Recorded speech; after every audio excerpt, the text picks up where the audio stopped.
Good morning. Welcome to Brandenburg News Network. I am Donna Brandenburg, and it's the 12th day of February 2024. Welcome to our show this morning. We had a few days off last week, and I think it was a good thing. We ended up going out to pick up my husband's truck after his little incident in the hospital. And it worked out pretty well. He's doing much better, and thanks for all the prayers and the well wishes from everybody out there. He's doing very well. So today we have a lot to talk about since the Tucker interview, and I want to get into that at some point in time because I have probably some observations that might be, I don't know, a little different, like most of the stuff that I do. And but today we've got Jeff Buongiorno and Jason Ickes on, so we're going to get right to that because we all know we have a crisis in our elections right now. There's no going forward until we fix this. If we go forward and we don't address these problems, this is like watching a murder happen and saying it doesn't matter. We're just going to let everybody get away with it. It doesn't matter. We're going to go on. We're going to forget about this. No, when a crime's committed, we have to address it. And that's exactly what these gentlemen are doing. And then at 10 o'clock, Dar Leaf will be on with the militia of the several states. He's got a new class coming out. And as vice chair of the Taxpayers Party, which is the Constitution Party in the state of Michigan, we are going to be starting up a militia class with Dar and Brent. And that, I think it's going to be really fun because if you sign up individually, it's like $175 a person. So you can do that if you want. But if you want to sign up with us, it's $20 a person. And so it's an incredible savings. And so I'll be talking about this more, and we're going to get a group together to do it. We already have quite a bit of interest in it so that we can do this together, learn about what a little bit more on the Second Amendment and also what the militia really is. I think it's different than most people think. It's not like grab your torches and pitchforks and run down the street and act like an idiot. It's a little bit more professional than that. So, but with that said, I'm going to bring on Jeff and Jason. Morning, gentlemen. How you doing? Good morning. Awesome. Good morning. Two of my three favorite candidates right now. Oh, thank you for that. Probably only favorite candidates right now. So you and the rightful president of the United States, President Donald J. Trump. Yeah, he's definitely a favorite. He's the man right there. So absolutely. Yeah. So what's going on in Jeff and Jason world today? I'm so glad I'm always glad to talk with you guys. And so let's talk about the crisis in our elections and everything else that's going on, because they're honest candidates. If we don't get this handled, have almost no chance of getting in, because they have found 17 ways to Taiwan in how to rig this. And it starts with the signatures. It's the signatures. It's everything. I mean, there isn't one part of this that isn't compromised at this point. I agree. Yeah. Well, first, thanks for having us on. Thanks for the microphone. It's lots of developments. They're coming in hot and heavy, and I think what we really need to do, and I was trying to bring on guests from across the country that are involved in this fight, is really look at how the states have all passed similar, almost exact laws, and none of them are working for the people. For example, did all 43 state legislators come up with at the same time with the same idea that it's a good idea to use the last 4 digits of a social security number to request a vote by mail ballot? But when you vote in person, you have to present your full ID. So I'm really narrowing down on the distribution chain, and if it's a potential way to curtail the mass distribution.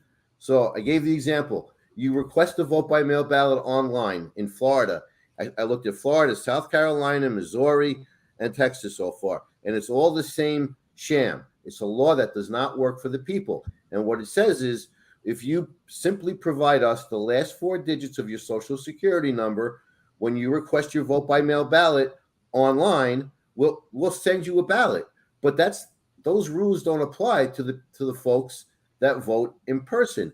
Before that ballot is physically handed to a person who votes in person, they have to present ID. So is there a legal theory there? Is that 2 classes of citizens? Is it supposed to be separate but equal, but it's not. I'm not a lawyer. I don't know, and that's why I'm just, I reach out to folks like Jason and you, Don. Jason's has a great legal mind, and I hope he gets to Congress. But yeah, with that, but you have common sense, which is something that nobody who's got a butt sitting in a seat seems to have. I mean, everybody wants to see proof upon proof upon proof. How many proofs do we need to see before the people asking for the proofs are complete and utter idiots at this point in time? They're just being intellectually dishonest, Donna. Let's be real. That's exactly what it is. Let me tell you something else that's come up that I wanted to bring up to you guys this morning. Okay, so I have a very, very special needs daughter, and there's another friend that's on the chat. She's probably on this morning, who also had a special needs daughter, and that we have guardianships over, right? They were sent ballots, and my daughter is about 3 years old mentally. And so this is, why didn't they check or send or anything with the guardians instead of sending things straight to them? And it's like my daughter actually lives with us, so we get all of her mail and such. But how many people that are totally disabled were sent those ballots into facilities, into other caretakers or whatever? This is another big problem. How can they qualify someone like that who's never registered? She's never registered to vote, because I would have been there with her, right? And so this was an automatic. And my other friend who's got a emotionally or a very mentally disabled child also, and we've been asking this too. So this is another one way that they're not handling these elections professionally. You know what I refer to that as, Donna? Cheating. It's keeping honest people honest. When we create opportunities for fraud, we allow fraud to exist. And with an overburdened system, we can't catch it all, and we certainly can't do it in time to accurately certify the results. And as to Jeff's point, in Michigan, it's even worse than what you have brought up. There's additional vulnerabilities in the voter registration. And that is, same-day voter registration is absolutely absurd. There is no reason for same-day voter registration. I don't think we need people registering to vote on the day of the election. If you haven't registered to vote 60 days before the election, were you even in the district? Are you playing in some games where you're registering in a bunch of districts and you're getting ballots and you're sending them in? We have the ability to sign an affidavit instead of showing a photo ID and register on the same day. These combined attributes make it, and there's a third attribute to this. In the Michigan State Code, it actually says that the Secretary of State is required to give 30 days for the challenger to rebut the challenge. At that point, the election's been certified. How do you undo the vote? And once it's been pooled in, it's a secret ballot. You can't undo that.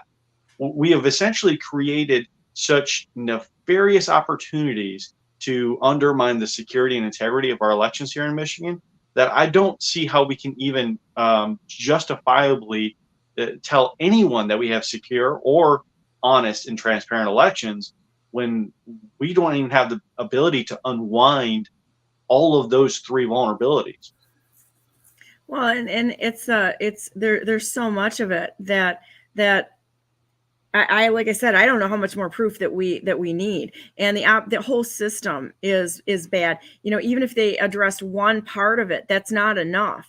We need to go back to the social security number thing blows my mind. If you got a social security number, you get a ballot, and when we were talking about things down at the border, and you brought up several points down there that I'd like you to go over again, Jeff, on how they're getting all of this stuff given to them at the border. They just walk right in and start voting. I'm going to tell you right now, I'm kind of a fan of saying, hey, if you even come into the country, you got to wait maybe a generation or two to vote. You don't just get to prance in here and start voting, because I watched a couple of interviews, a guy that was in Germany, and he was gloating about voting. He's like, we walked in here, now I own you.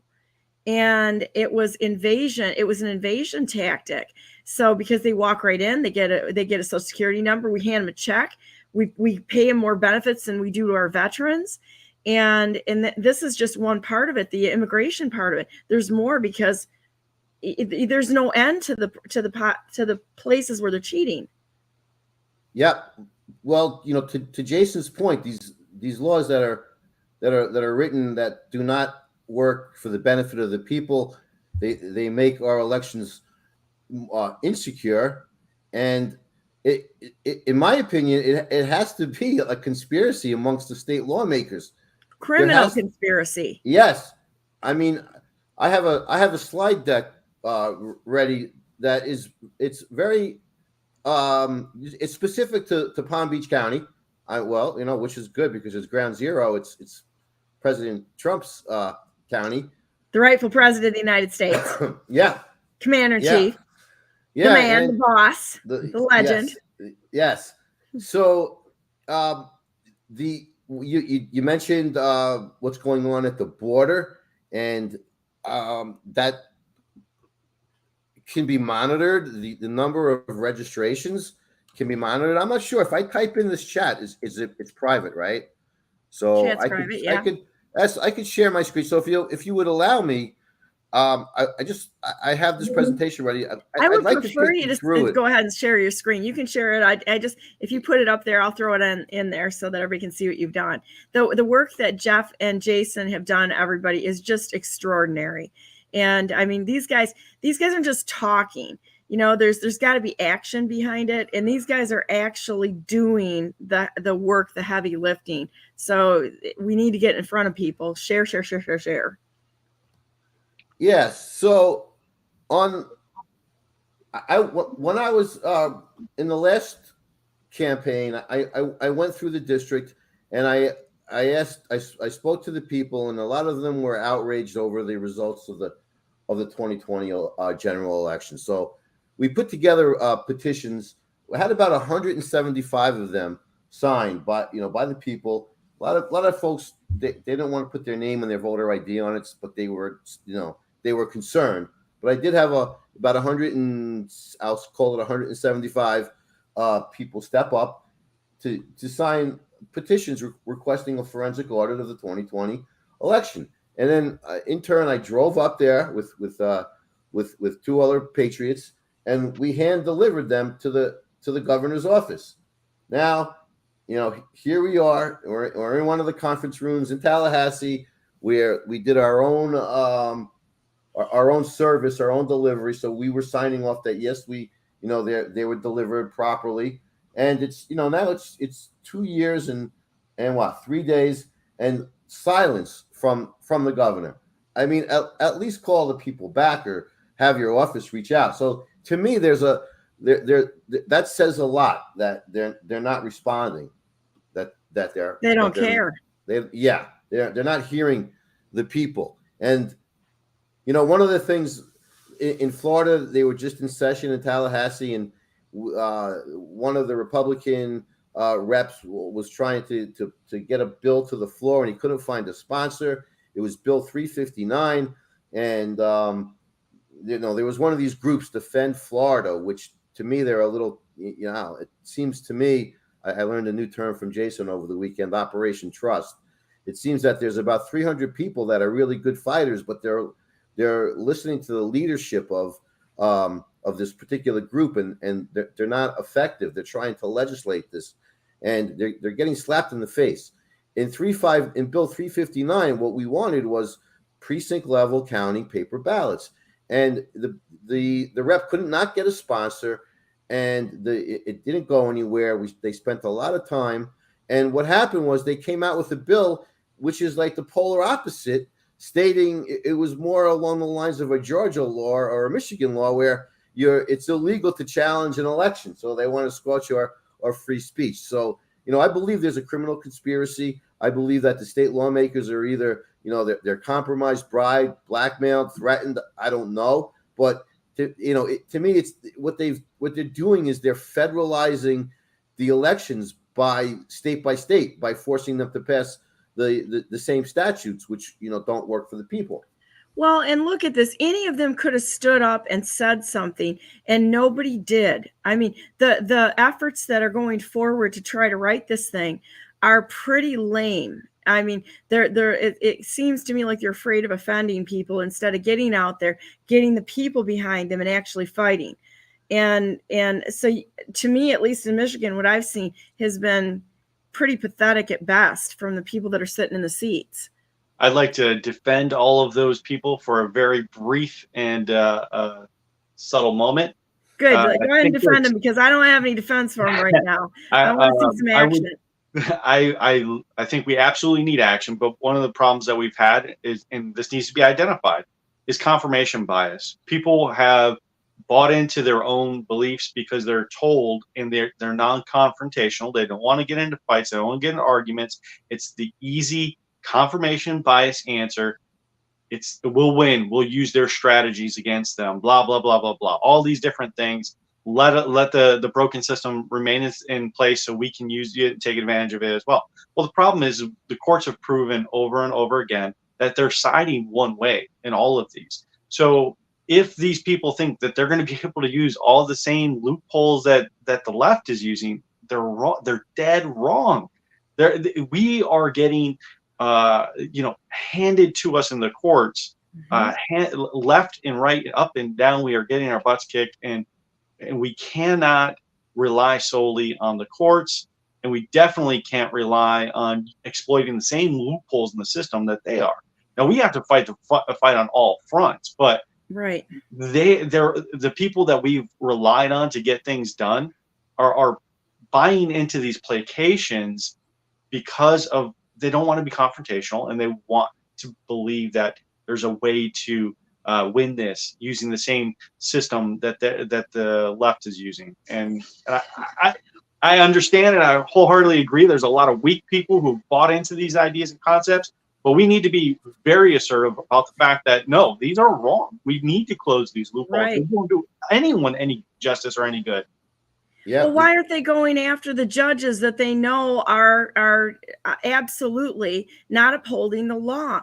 I mean, even the citizens, legislators, anyone should be able to go after someone who is not upholding the law on their oath of office, and they're closest to the situation. Why is it that they're not going after people who are breaking the law?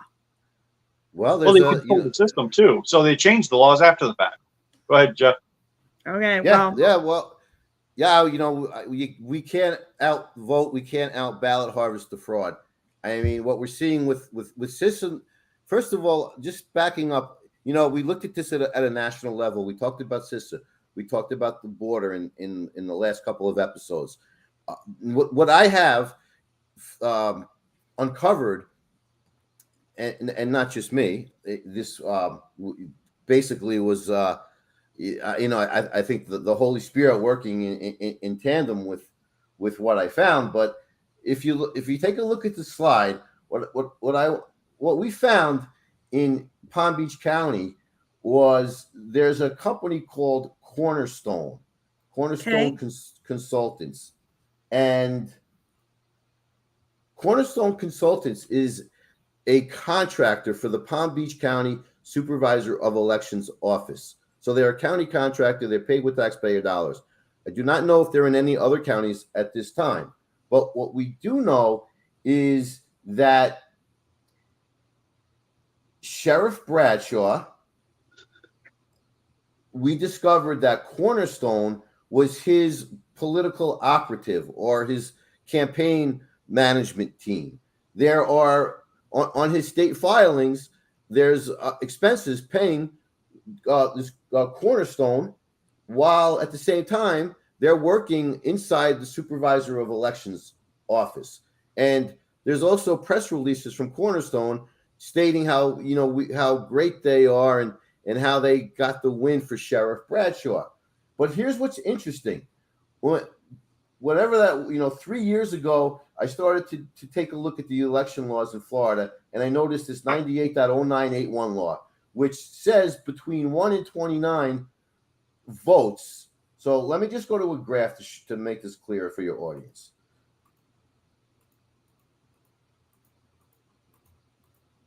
Okay, so we built an app and we dissected the data. Now, as you can see, we have 4 columns: provisional votes, mail-in votes, election day votes, and early votes. So what this law 98.0981 says is if any of these columns have a total of between 1 and 29 votes, that they don't have to show the detail.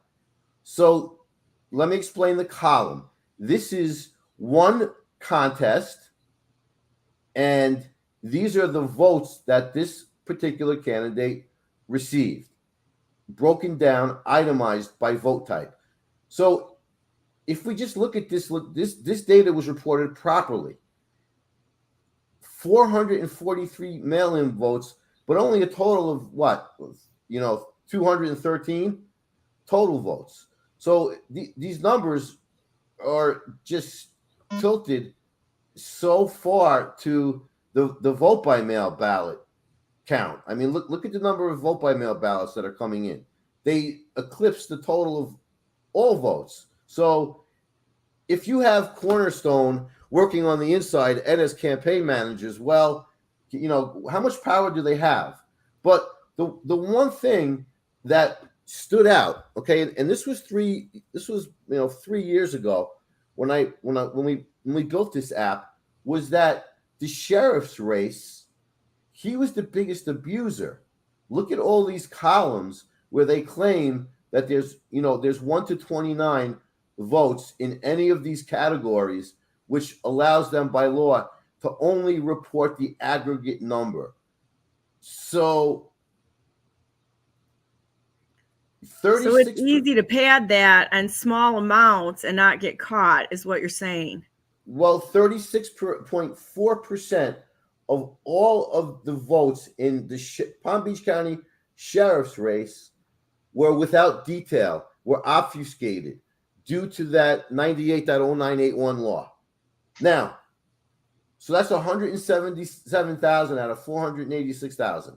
We don't know if they were vote by mail. We don't know if they were same day. We don't know. We don't have any detail. And if there really was ever an audit, this will allow them to reverse engineer, because they never showed their cards, right?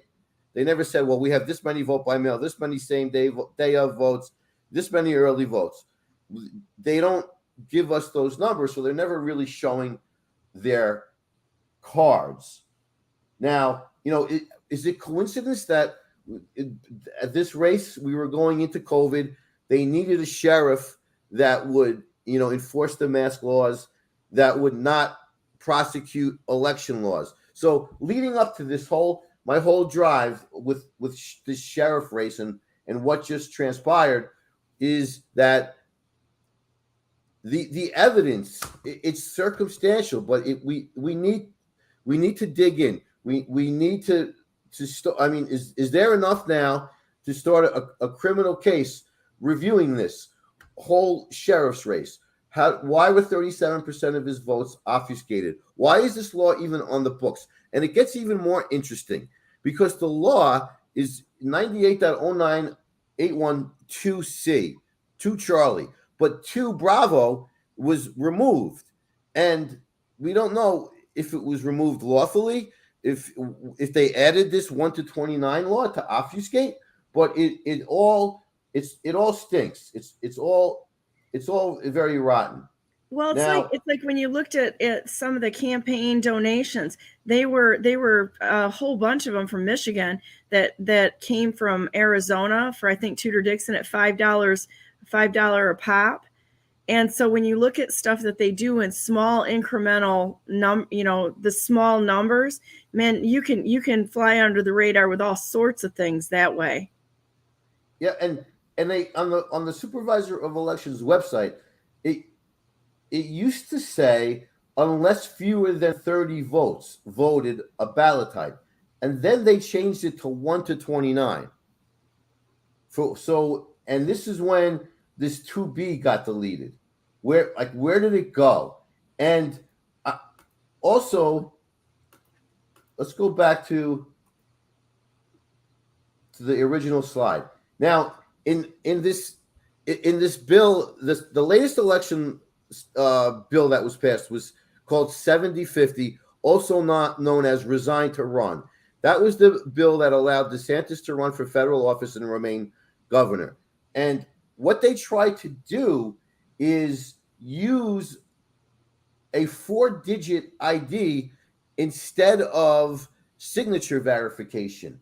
And I call this the Carrie Lake law, because she exposed that you can't have 6 people in an 8-hour shift signature verify 88,000 votes. The numbers just don't add up. There's not enough time to spend to verify a signature, which from the numbers that I hear is about 30 to 45 seconds to do a legitimate signature verification. So they tried pushing this through to remove signatures in lieu of a 4-digit ID. Now that got removed out of 7050, but they did enable the 4-digit ID code to request a ballot. And I feel that there has to be a way. It's not they're not separate but equal processes for the voter that goes same day and votes and has to produce identification, as opposed to a voter who votes by mail who only has to give a 4-digit ID. So I wanted to get your guys' take on is that a legal theory that we should pursue? Well, I will tell you this, that on the front of being able to do signature verification, Mark Elias went after several states, most of the states, and the swing states, that is, to have signature verification requirements removed because they were quote unquote racist.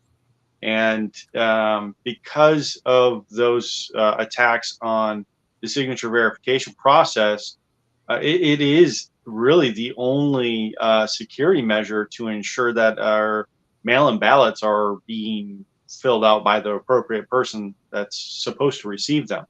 Without signature verification, the process is completely defunct, and we need to truly expose that. And I think Carrie Lake did a great job of highlighting one aspect, and that's the aspect they wanted us to focus on, but it doesn't expose the other aspect, which is that they actually removed the requirement for signature verification, which allowed them to seamlessly approve massive numbers of them in a matter of less than seconds.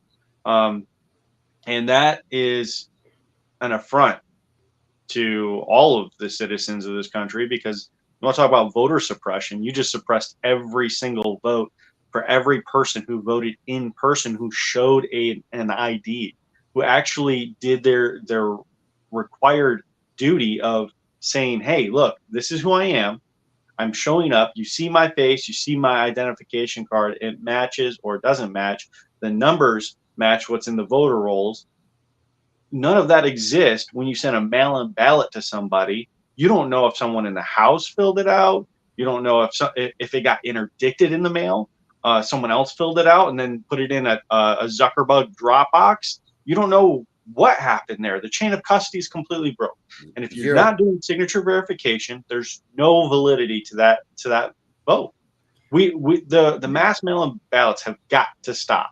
The only solution to allow mass mail-in ballots to exist, but to your point about the 4 socials, if you turn in your absentee ballot at the Secretary of State's office, I don't care when you turn it in, as long as there's someone at the Secretary of State's office that validates that ballot envelope and your identity match. Mm-hmm. If you do that, I have no problem with mass mail-in ballots. But if you're not verifying who that is and that it's the right person returning it, or if you're someone in the house and there's 3 ballots, that father, brother, sister, I don't have a problem with that. But I do have a problem when there is no chain of custody. Well, okay. To your point, it violates people's rights because it's created, anytime I hear, I'm so done with this race nonsense out there, because it's a Marxist tactic to divide us. And every time I hear it, that's all I'm hearing anymore is diversity is nothing more than racism that's been masked, or that's hidden racism. That's all it is. and it further divides us. So that's a stupid point for anybody to bring up to me, because I will literally take them on over this. All right. And you can't have a protected class of citizen here. That we should all be the same. And I've got a big problem with this 4-digit number verification. It's got to be this comes down to, are they breaking the law or are they not? Are we a country of laws, or do we just change to fit somebody's narrative? And that's what it sounds like to me that they're trying to do. Jason, did I understand you? Did you say there's no signature verification in Arizona? That in Arizona they removed the level of there's a number of points that have to be matched on a signature, and they lowered them to a point where it was essentially anything would fly through. And when, do you know when they changed that? That was in 2020. Well, in Michigan here, they let them come right in, and a signature verifier came right in to the secretary or to the Board of Elections, and they let him walk out with a complete copy of the petitions. And so if they're doing that, sending it to Bangladesh for verification, where else are these signatures going within our elections is the next question I ask, because that was pre-election. But that makes me ask the question of what's happening during. Is there even any security in that right now? So unless you're there showing an ID, to your point, Jason, in person, how can we verify anything anymore? Exactly. It's a free for all. It is. That's exactly what our elections are. But I'll bring it back around to the immigration point that we were discussing, and I absolutely am appalled by the idea that nobody's saying that this is buying votes. They're literally buying votes through offering citizenship. They're talking about making these people citizens. So not only are they giving them prepaid cards and free transit essentially, but at the end of the day, they're offering them citizenship to be here. So of course they're going to vote for the person who's going to give them free citizenship. You're not going to wait any lines or anything. Everything that Democrats do, they're offering things to buy people's votes. Yes. I cannot stand the Democrat policy is all about bankrupting this nation. Everything they do is about giving the people they're enslaving them. They're giving them their own value back to them. You're already a free citizen. You don't need their money. That's not theirs anyway. It's ours. Stop. Yeah. This psychological operation that the Democrat Party is, everything they do is about playing the people. Right. Well, and I saw some videos down on the border where somebody came in and crossed the border and said, yeah, they asked them about voting. They said, yeah, we're going to vote because Biden was the one that helped us get in here. And so their allegiance is to where that money's coming from. So you're absolutely right. So my strategy, my idea, my legal theory, whatever you want to call it, is it has to do with curtailing the distribution of the mail-in ballot, right? And is it plausible to bring a case? If it's to the Supreme Court, if it's one state, if we get a good state attorney general to do this, is it plausible to say that because there's different requirements, and I'm talking about the distribution of that ballot, what it takes to get a ballot in a voter's hand. Online, no ID. You put 4 digits of a social security number. You can even request a ballot for a friend. It says right there on this on the website, is this for yourself or someone else? So you're allowed to request ballots for other people. So do we have 2 separate classes of citizens? Do we have a process that's supposed to be separate but equal but isn't? Because I think if we could, number one, defund CISA before the election, have the House defund CISA, because from our investigation, we know there's a probable chance that they're going to be able to take control. They're going to have unique access, and this is based on executive orders that are on the White House's own website. But to the point, that one point, if we could curtail the distribution and say, if you have to produce a photo ID when you vote in person, then that same, to obtain the ballot, that same process should be across the board.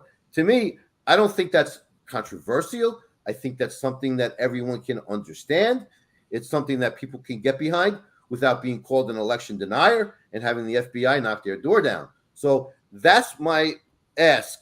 I wanted to just list the laws. I mean, list the laws that they're breaking. That's what I'm seeing is lacking, is that the actual law and the verbiage in the law that is being broken.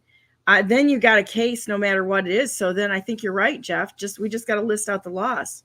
And actually, to amplify what you're saying, that's another.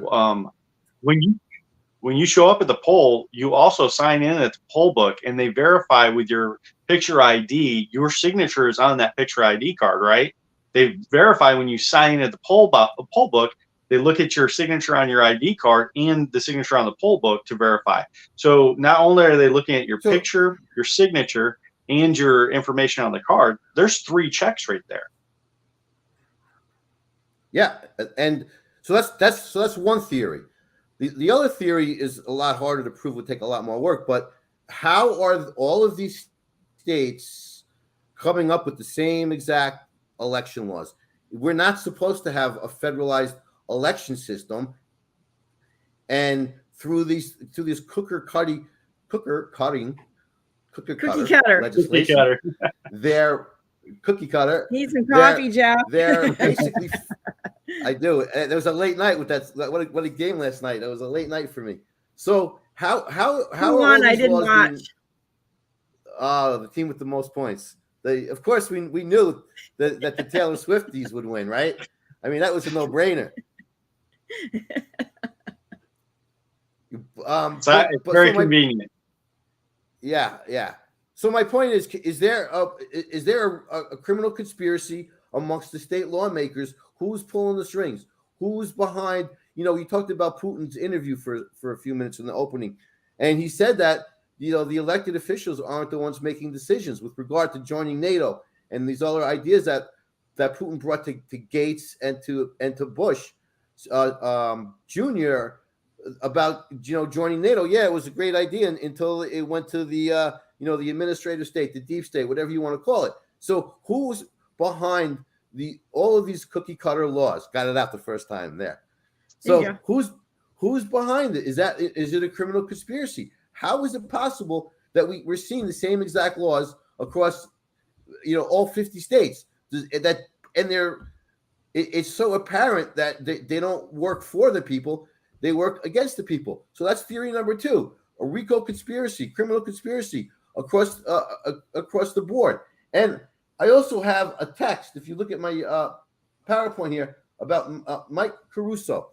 I told Mike a story by text. I said, Mike, you're voting on an election integrity bill. I want to tell you this. When I was running in District 22, because I switched districts, this is just Palm Beach County, I had a couple. They happened to be Haitian.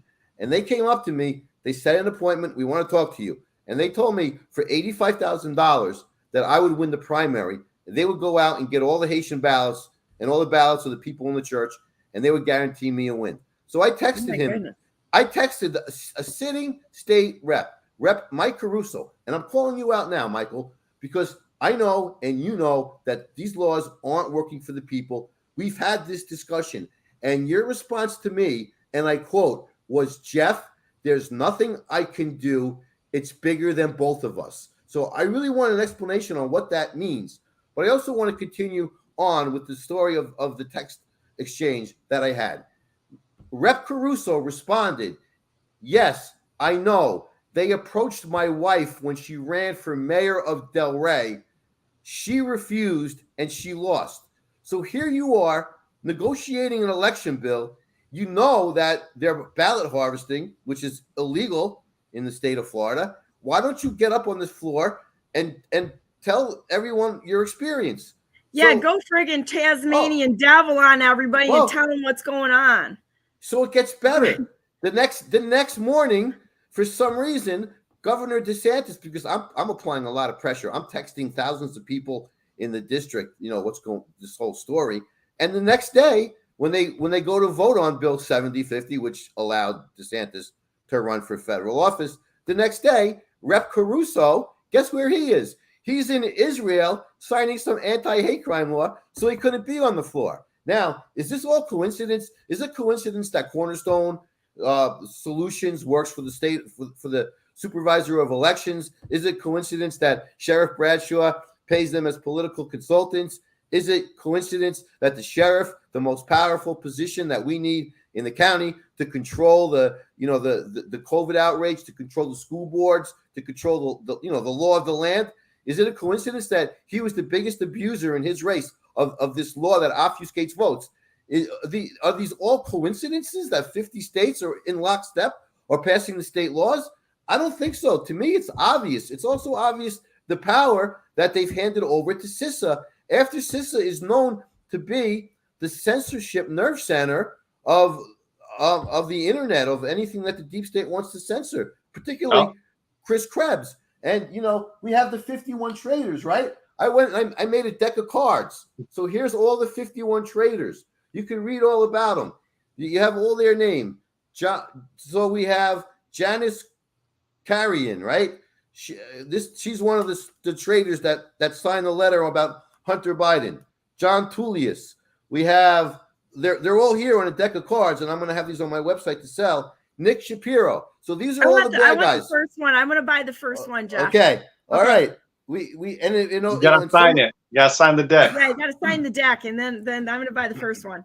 But we did this HBO documentary. They're searching for a title. This is election espionage. This isn't just some case of fraud. And they're running the clock out, and it's getting close. And I'm just trying to get buy-in. That's why I'm doing this every week, trying to bring in folks from different states. And I got at 10 o'clock, so I'm gonna bounce off and just listen to you guys. Hey, you got to stop this 10 o'clock nonsense and stay on here longer. I can talk to you guys, sir. You have so much information. It's amazing. We got to change. Let me tie it in for you. Let me tie it in for you, Jeff. Let me tie it all in. Do it. Yeah. All right. Do it. So you're saying that, is this a conspiracy, right? Well, let me just rewind to 2012 real quick, and let's talk about the FBI and Perkins Coie. Why was there a secure compartmentalized facility, a SCIF, inside of a law firm that is servicing the Clinton Foundation, the Clintons, the Democrat machine, and then all of a sudden, come 2020, after 2020, Mark Elias breaks away from Perkins Coie. He was in charge of their elections operations, lawfare division. And he's essentially forced to go do his own work outside of the firm, and I don't know if that's because of mitigation risk, with how aggressive he was getting, specifically on the racist type stuff, where he's labeling everything racist and dismantling the foundational security principles in most of our elections, but when you talk about coordination across numerous states, there's one key player tied into all of this, and he's been involved since then, and the FBI has been tied to him. So it really doesn't require us to label potential conspiracies. There's already a very good architecture that's well understood, that has been published. It's in this one right here. I just pulled up. Washington Times, Real Clear Politics, PerkinsCoie.com even has an article about it, and Fox News has all covered this. This isn't some grand conspiracy like aliens or something that most people have no awareness or ability to relate to. This is a conspiracy that's been ongoing for a very long time, that has repeatedly been in the news. When we talk about the Russia collusion, the hoax, all of this stuff is far beyond what happened in Watergate. This is a million times worse than Watergate. We are so far beyond what happened in Watergate.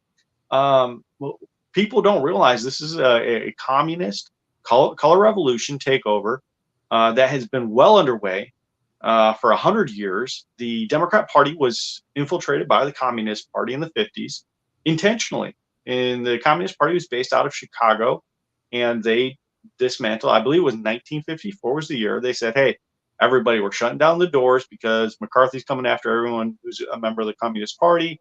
So we're going to go shut our doors down to a very minimal operation, and everyone go join the Democrat Party.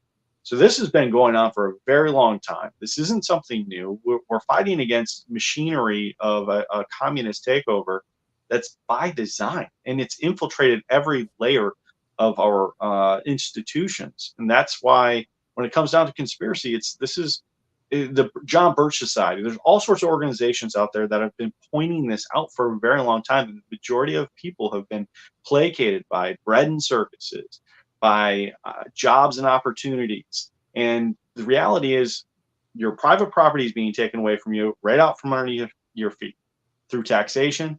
And you think you have representation, but if you have stolen elections, you don't have representation, right? And this is continuing to go on to the point where this is probably very likely to be our last potential opportunity at a legitimate election. Who knows after this what happens? And if we don't fix these loopholes that have been placed intentionally in our election system, the contentious election in 2020 will look like child's play. Well, and to your point with the infiltration, look at the infiltration that we have, say, in you've got Robert Owens that came from the John Birch Society that's sitting up at the top of the Republican Party in the state of Michigan with Christina Caramo. And I've got some real problems with it. The guy was convicted.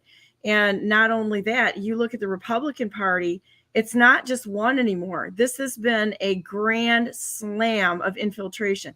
We've had the Christian church infiltrated. We've got every religion, the corporate structure, the party system.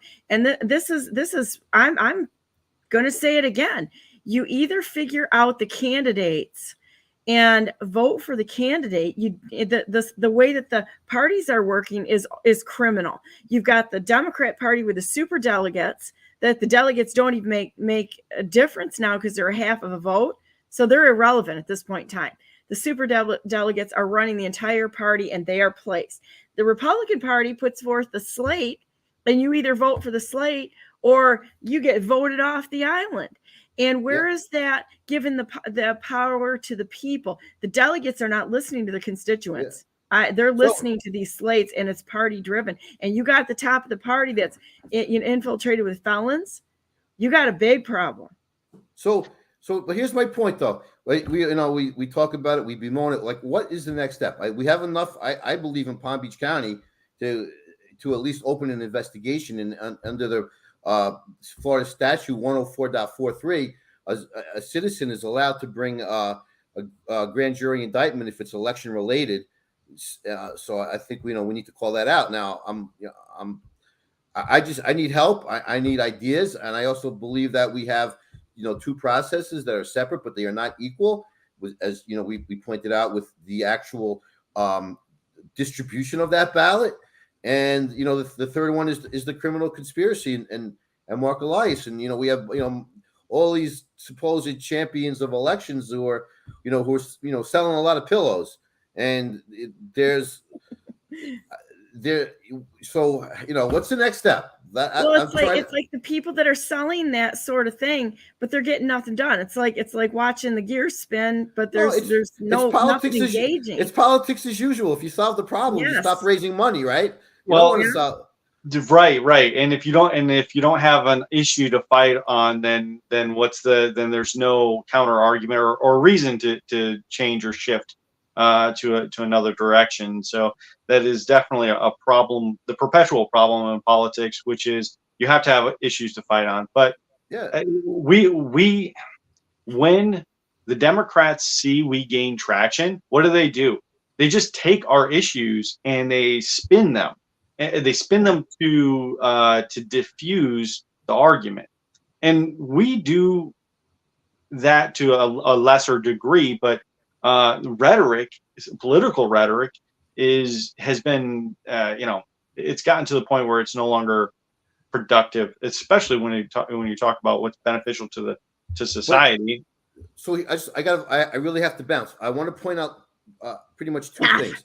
I had a phone call with my opponent, who's the incumbent in Florida CD 21, and I made a promise I'm not going to say his name for the whole campaign, and he had no idea what the Smith-Mundt Act is and how devastating it is to the narrative. Number two, we had a conversation about CISA, and he said he was all for CISA, and he also made a false claim. He said that the Republicans voted unanimously to fund CISA, when that wasn't the case. The case was that Rep. Andrew Clyde from Georgia brought a bill to the floor to defund CISA, and the incumbent of Florida CD 21 voted against that bill, along with the usual crowd, the same crowd that voted to extend the FISA warrants. So this guy is lying through his teeth. He's lying to the people, and we need to get him out. But in order to do that, we need to fix the elections, because he's an Israeli dual citizen. I believe that there's an intelligence agency working behind the scenes for him, because there's no other explanation on how he received the first 50 sequential votes in 12 out of 13 precincts checked before I or any of the other candidates received a single vote. It's supposed, and this is happening in Maryland, happened in Georgia, happened in Michigan. I have videos. It's happening all over the place. So how is this happening? Is there an explanation that's logical? I don't know. But the fact of the matter is that in the district I mentioned, I was going to run in District 22, which is Palm Beach County. District 21, which I ran in, is about 1/3 of the same county, Palm Beach County, obviously different geographic region, and the two next counties north, Martin and St. Lucie. So you have a very similar demographic. So how is it that in the primary for 21, the sitting Republican who's an Israeli dual citizen, how are there 74,000 votes cast? But in 22, there's only 34,000 votes cast. To me, it's too much of an anomaly not to look at. And with those first 50 votes cast, were they in almost every precinct? Because there's almost 800 precincts. So if you add 800 times 50, those are the extra 40,000 votes. To me, it's just common sense that you have to. You're intellectually dishonest if you don't look at these facts. Yeah. Yes. Well, and it's good that we bring them all forward so people actually know exactly what they're up against, or what we're up against, and it comes down to, we either stand together for a lawful process, for equal justice under the law, for individual rights, for the Constitution, or we keep chipping away at the integrity of things, and that's how they're stealing it. They're stealing it in multiple directions, and it's death by 1,000 cuts at this point in time. Yeah, well, I want to see a case number. I want to see something filed on this stuff. Otherwise, it's just talk, right? Right. I think we need to do, like, have you thought about going pro se? Because I kind of like the process of pro se and or delivering notice, because you can deliver notice and then they've got a certain amount of days to respond to it. And if they don't respond, you send them a notice again. If they don't respond again, the third notice, they're admitting guilt. So they either have to respond and rectify their behavior, or they are guilty of what they have to respond. I mean, also in Florida, I think that we need to try to bring charges against Fannie Willis for what she did. We know it's election interference, right? Palm Beach County is where Donald Trump lives. It's against one of our own citizens. Why don't we file? That's another the fourth legal theory. We have to fight back. We're just taking this, on the chin. On the legal aspect, we need to recruit prosecutors and judges to be running for office, because let's face it, they're not being challenged. That's one thing. And sheriffs. Yes, sheriffs, our law enforcement, that whole aspect of the DOJ. I just showed you they're stealing the sheriff races. They're stealing all the races. Yes, even the judges. We have to fix the elections. We can't say, well, primary them. You can't primary them. You're going to lose. Everyone who says, primary, primary. So where's the challenge? So who's going to replace them after you boot them out? If there's no viable alternate option, guess what? there's nobody to challenge them. There's nobody to challenge the election. You have to have a viable alternative. So that's why we have to contest them in these races. It's not about just, fix. Even if you clean it up, guess what? If nobody wants to run for that office, guess who's still going to win, regardless if it was stolen or not. Well, we need everyday people to run for office. So you have to be crazy to be a candidate today, and seriously, right? Unless you're in on it, unless you are in on it, and the deep state is working for you, and you're a selected candidate. Guys like me and Jason, we know what we're up against. I'm in it to expose the fraud. If I win an election and a seat in Congress, it's a byproduct of my success in getting the election straight. Because turning the heat up. There's no way. Turning the heat up. Yeah. If it's not for us putting the heat and the pressure on it, they'll let us in just to placate us, because you know what they'll do is they'll be like, if we let them win, then at least they will not contest the election and expose any more of the machinery. We can drown out their voice in Congress a lot easier. Look at what they did to Madison Cawthorn. Okay, look, there's plenty of examples. Lucas Santos. Exactly. So all right, I gotta go. Bye. All right, take care. Bye, Jeff. Good seeing you again, Jeff. Thanks. Same here, guys. Thank you very much. Bye. I want to wrap up on that CISA argument, though. He keeps hammering away at CISA. CISA is a member of the DHS, right? So the Department of Homeland Security. And who's the head of DHS? It's Alejandro Mayorkas, right? Secretary of Department of Homeland Security. He's the one that is enabling the invasion. So when you look at CISA, it's collusion, and it pointed out there was it was a FOIA request. I believe it was by Judicial Watch that exposed that CISA had pointed out all of these vulnerabilities in the mail-in ballot system before the 2020 election, and it was an internal memo. They knew the vulnerabilities that were there. They knew what to look for. They did not use the judicial system to ensure that it was a clean, free, fair, and transparent election. Instead, look at what happened with GBI strategies. It got swept completely under the rug.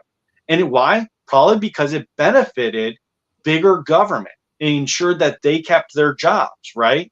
This is a self-licking ice cream cone, as I like to say.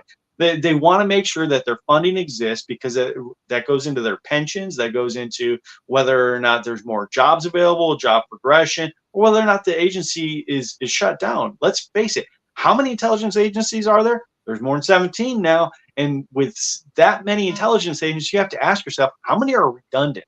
And also, if, as I have stated before, with the communists take over this country, how many are sister organizations that are set up to build up parallel to another organization and eventually collapse that organization? So this organization takes over all those responsibilities, but all the players in charge in that system have already been handpicked. So now you have a organization that's completely captured. And this is exactly the system that the communists use for supplanting the institutions of actual legitimate constitutionalists, republic constitutionalists. And that's where we're having this fight at, beyond just the fraud. We have to not only have candidates recognize what's really going on here. The general population has gone through a transformative period here and exposing exactly what's going on. Now, not everyone's woken up, and not everyone's going to wake up. Let's face it. It's like a bell curve. 40% of the people are never going to wake up because they really don't care. They don't care what form of government is over them. They have absolutely no intent to be that involved. So the other 30, 40, 60%, 30% roughly on either side, right?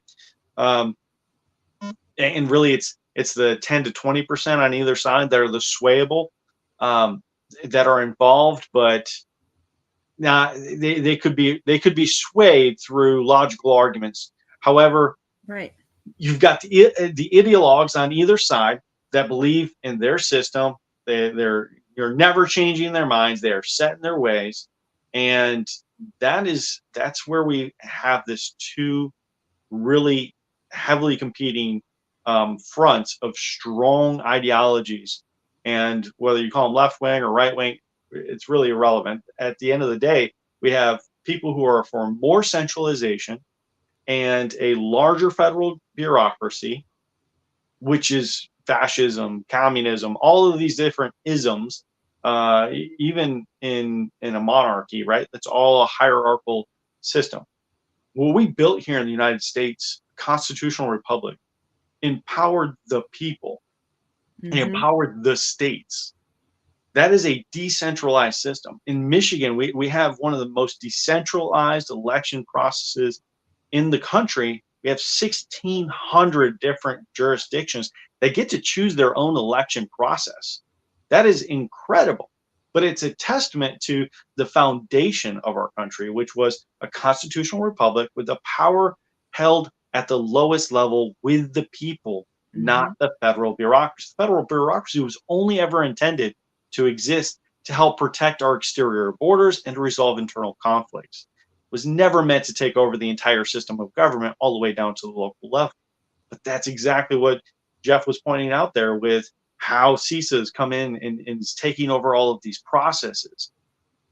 We are transitioning to a point where all of our systems are being fully captured, controlled, and streamlined to a single hierarchical process. And it's being consolidated down, but it's not at the benefit of the people. It's at the benefit of those who've captured the system. It cuts the people out on every level, and that's a real sad thing to have to come to terms with that knowledge for a lot of people. But that's what we've got. You can't just ignore it. It's not going to go away. We have to fight it. And to Jeff's point, I like the idea of bringing charges against the people that have broken the law, but there's so many of them, and the ones that are sitting in the seat, they're not doing anything because they're part of the problem. They're truly, we need to have just regular people step up. And like you said, you got to be a little crazy to run for office, hold my beer, one of those moments and such. I would like to see right now, just because, I know you said there's people that are trying to fight from the inside, and that's good to hear your perspective on that. But I would like to see everybody voted out and have brand new people in all positions at this point in time, just because sorting through them at this point in time is going to be very difficult.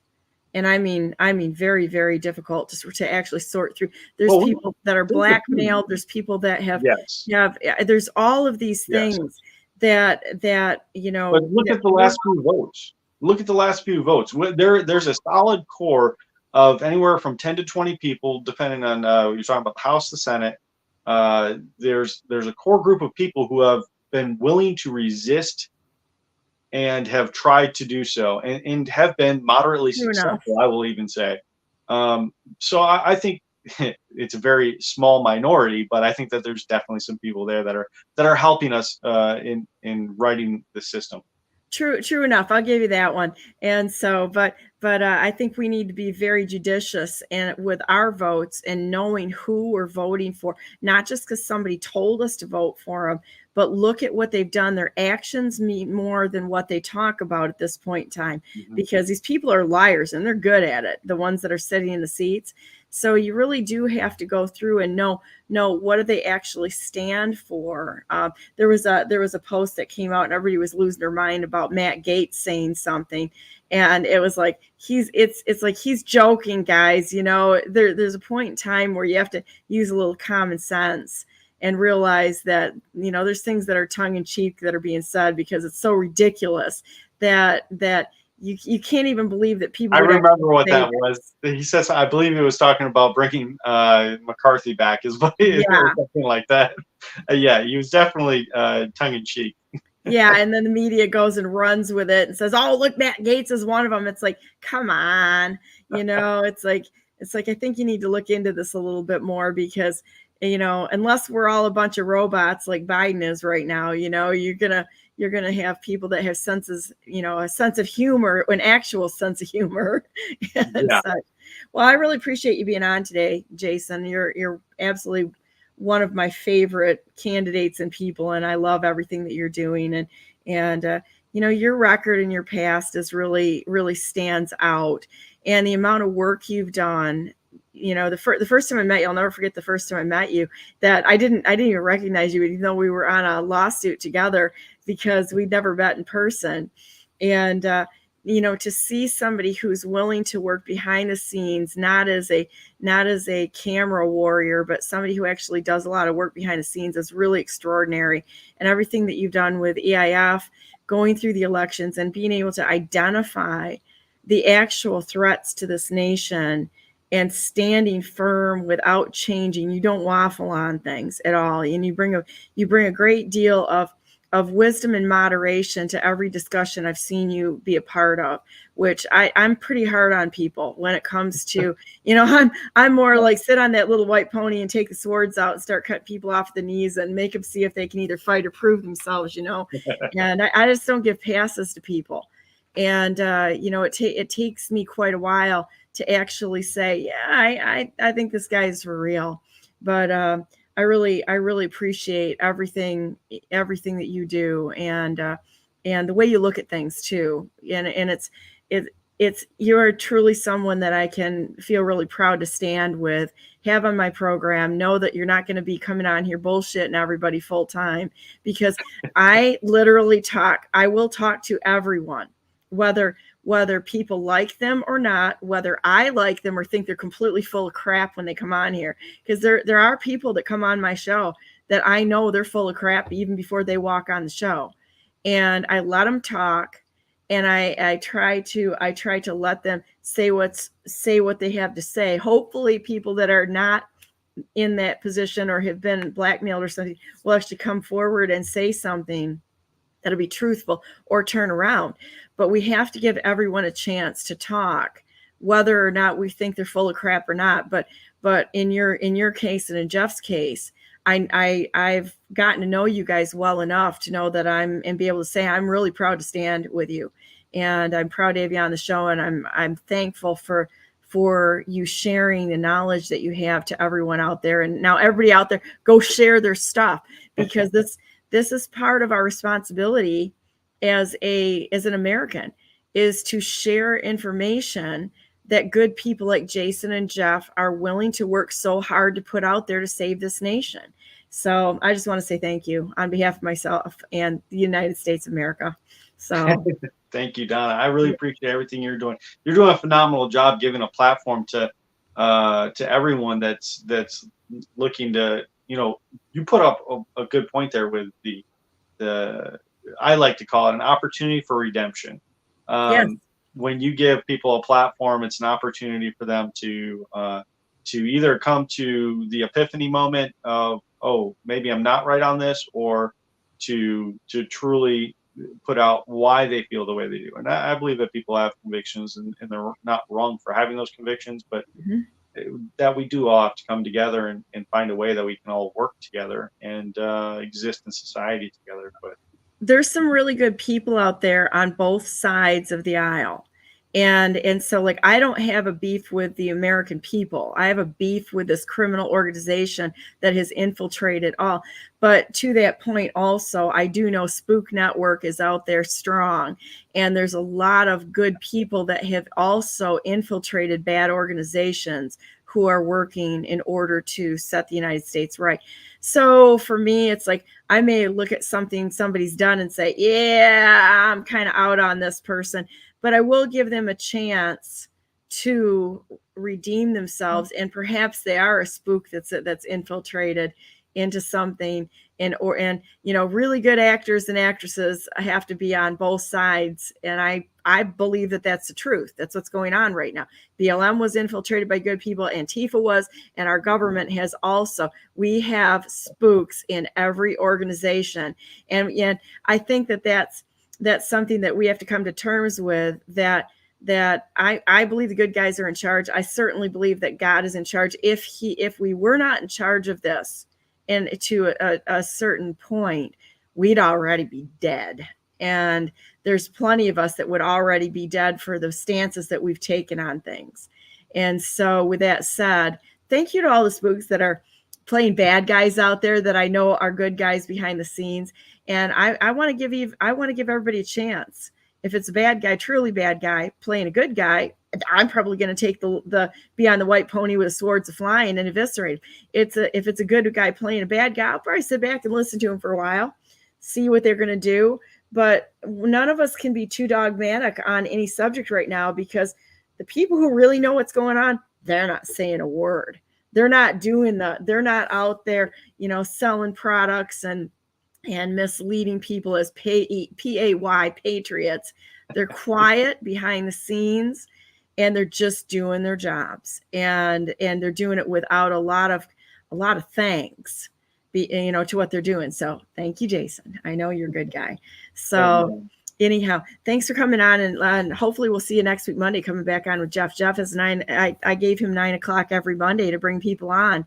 And I think that we need to bring people together and get the word out. And those people that are being blackmailed, we got to give them a chance.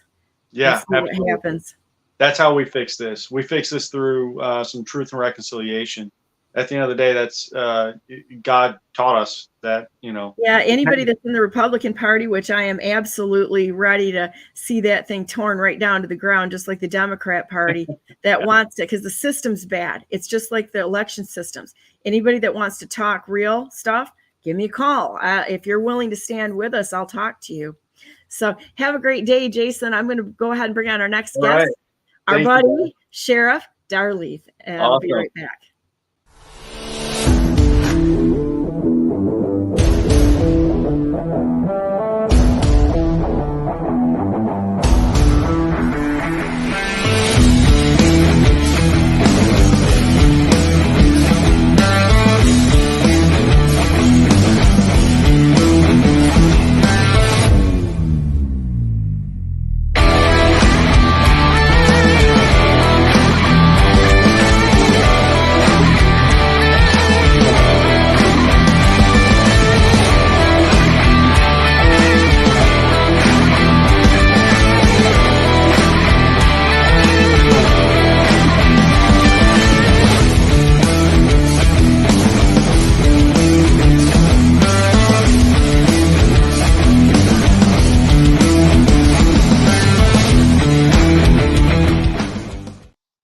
Good morning. Welcome to our second hour of Brandenburg News Network. I am Donna Brandenburg, and welcome to Brandenburg News Network. It's the 12th day of February, 2022, and I'm going to bring on my buddy, our sheriff, the people's sheriff, Darleaf. How you doing, Sheriff?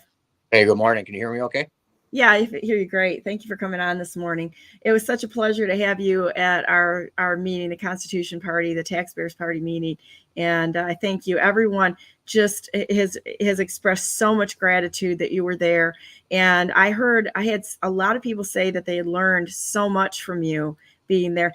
And I want to talk about, too, on how we're going to put together I'm going to put my screen up here, a meeting through the Constitution Party with commonlawyer.com and your new class that's coming up. You call it my class. It's really Brent Winter's class. He's a common. Okay, Brent Winter's class. So, yeah. And so anyways, he's a common law savant, I call him. I mean, he has the ability to recognize words and break them down. He'll tell you that's a French Germanic word. And, Bible even talks about how we mixed our languages. Well, he's very good at breaking those apart and basically explaining them to the public. And he says he's getting older and he needs to do all the information he has in his head. He needs to share it. Doesn't do any good sitting in his brain and taking it to his grave. So this is what we're going to do is we're going to go ahead and put together a group class.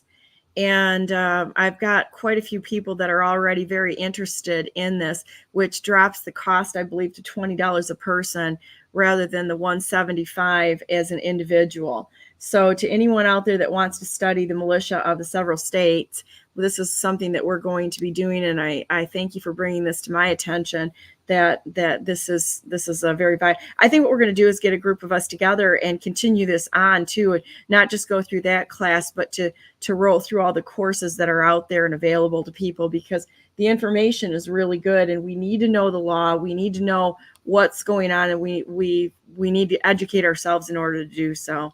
So what's happening in our world today? Oh, it's Monday, so it looks like a lot of beyond today. I've had kind of a open day today, so I got to swear somebody in who is going to be a school liaison officer, and they get between my county and Eaton County, so that's going on today. So it was really kind of a light day for me today. That's good. It's something I think that I talked to probably, I'm going to say half of the third to a half of the sheriffs in the state when I was running. And I really think that I'd love to put the word out there that we are looking for county people in the counties to run for sheriff through the Constitution Party this year. So that would be something I'd like to put out there too, so that we can get some good people to run. There are a few people that I talk to that I truly believe are constitutional minded sheriffs, but there's a lot of them that are not. And that really was disturbing to me when I talked to sheriffs. So can you educate people what it takes to be a sheriff, what the job looks like? And then I really want to get into the militia of the several states too. You did a great job at our meeting, and I think people really want to hear about that, what that is, because right now everybody's being threatened, and people hear the word militia and they go grab your torches and pitchforks and they're coming for you. Did you also see? I'm gonna kind of throw a bunch of stuff at you quickly. There was a sheriff in Ohio that went to D.C. that do you know him? I'd like to bring him on to interview him. And were you at that meeting? No, I was not at that meeting. I've been to other meetings where they've talked about this. Claremont, pretty much the same thing. They didn't have the information on there about the 5 sheriffs going to Israel. That was new to me. But the main thing was I don't know about that part of it. What happened? Oh, there's 5 sheriffs that after Israel got attacked, they went on over there, and because the law enforcement over there, basically the ones who fought off the attack. It was done by terrorists. So they went on over there and just to kind of pick their brains a little bit, see how they handled it. And I haven't seen that whole report yet, but that's what that sheriff was referring to in his I don't want to call it a blog, but anyways, in his video that he had there, that sheriff from Butler County, Ohio. Yeah, it was really, really interesting. So I'd like to get him on too and interview him. I thought he seemed pretty informed. Yeah, but the Claremont Institute did a good job of informing us about that a while ago. And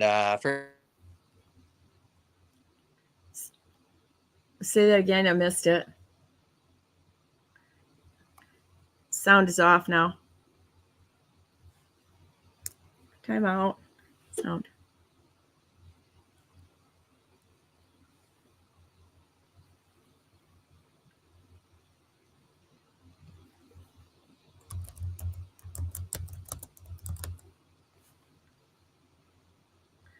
Still can't hear you.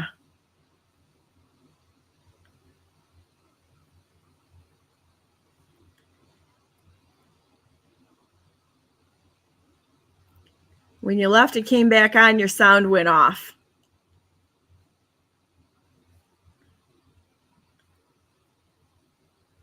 Let's see if we can get Dara on by phone here a minute. Still can't hear you.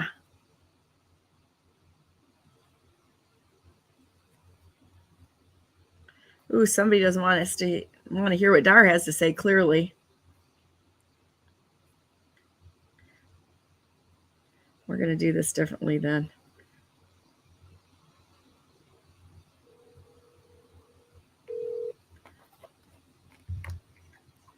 If there's a will, there's a way. Can you hear me right now? Yeah, I can hear you just fine. So somebody tried calling thing with a duck up in there. Yeah, it's kind of, even your phone is a little bit off and on, but go ahead. All right, where were we at? The Claremont Institute. Oh, and the way is done way back, and they're kind of wording up about it. Yeah, you're actually coming in and out on the phone right now. It's breaking up. Maybe can you put it on earphones or something? I don't have. Okay, this is weird. We'll see if we can resolve this in a minute. Like I said, somebody called.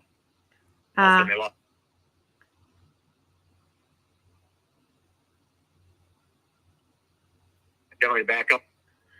I think you need to back up, and then this is odd. I don't know.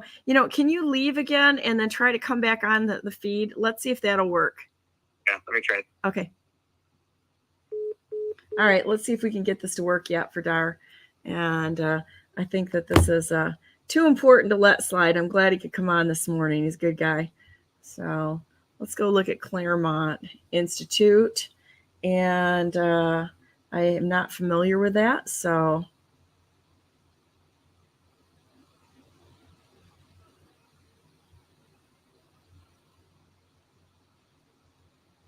many of these different places that are out there that we get to be able to. Is that better? Oh, yeah, there you go. You're back again. So wonderful. Okay, let's try this again. All right. So anyways, I went to Claremont Institute. It's been about a year and a half ago. And they had professors there who actually did some, some research on some of the threats we have in this country. And they got a booklet out there, and I should have brought it with me. It's in my truck. I usually take it out when I go deer hunting. I go out and read it there. But is it any of these right here? I can't even see what that is. American Mind Founding, Call Report, Call Investigation, American Way of Life. I have those books, but no, it's the China threat, something like that. China threat. Okay, I'll look about it here. Okay. That's an orange book, and it's basically what it is. It's like a research paper that they did and kind of warning us of this China threat. And a lot of it got into basically owning us financially. And if you go look and find out how many retirement systems are in Chinese assets, it was kind of scary a little bit there. So then anyway, CSPOA got us into the Agenda 21, and that was a big eye opener. The stuff that was going on with the IRS. There was just so much. It was almost like it was time to be telling on the federal government and how naughty they've been lately. And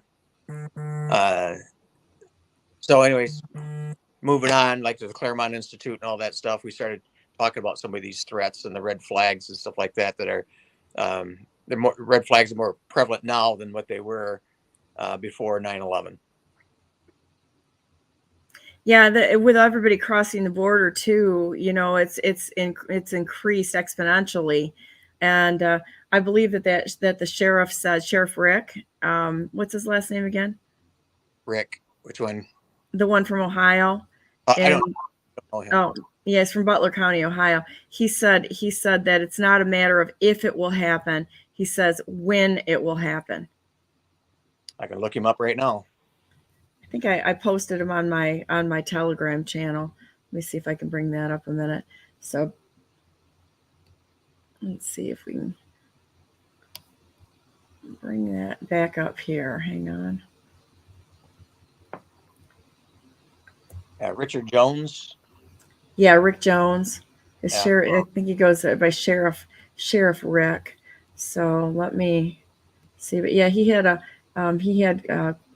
quite a video on and talking about it. It's a little sobering.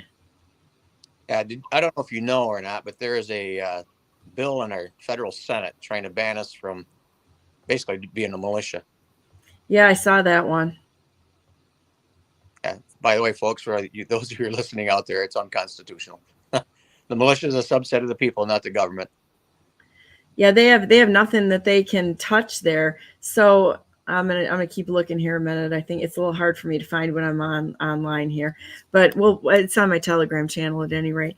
But yeah, and so can we talk about the militia and the unconstitutional laws that are going? How do we even address this? This is something that Jeff said in the last hour. He said, he was talking about the 4-digit IDs and some of the nonsense going on in elections. How do we even address this? Because it just seems like we don't have prosecutors that will prosecute. We can bring notice. They ignore any of affidavits that we deliver to the elected officials, and they're changing laws and rules with a whim. How is this even possible to get back in there and change things? Well, it has to do with some training on my end, as in for law enforcement and for prosecutors. You go look at the conveyor belt police academies we have. You basically put somebody on a conveyor belt and you teach them this and teach them that, teach them. Well, they don't teach so much the Constitution. They teach about court cases and court rulings. I hate using the term case law because judges don't make law. But what they do is they basically finalize a law, whether or not it's constitutional. And so I say court opinions, court rulings. Anyways, so we go along this conveyor belt and we try and put these police officers out as many as possible to fulfill the retirements that are coming up. And we get very, very little on the checks and balances that we're supposed to be keeping each other in check. And me as the executive, the chief executive officer of a county, my job is also keeping other governmental entities in line so they're not violating people's rights. And if we can grasp that, I think we can get that all back. And that includes the judicial system. The judicial system right now is probably one of the hardest ones to tackle because since the 20s, when they started changing our, what do they call it, judicial jurisprudence. And it was how the courts operate. They were trying to make them more administrative rather than judicial. And that's when we come on out. And like 1923 was the Mellon case where they said, "Oh, you lack standing." So we take that case, we run with it, and that's what you're hearing all the time with these elections: is that, "Oh, you lack standing." They even told Donald Trump at one time that he lacked standing. The sitting president running for office, and they said he lacked standing. Well, let me help the people out understand this a little bit more.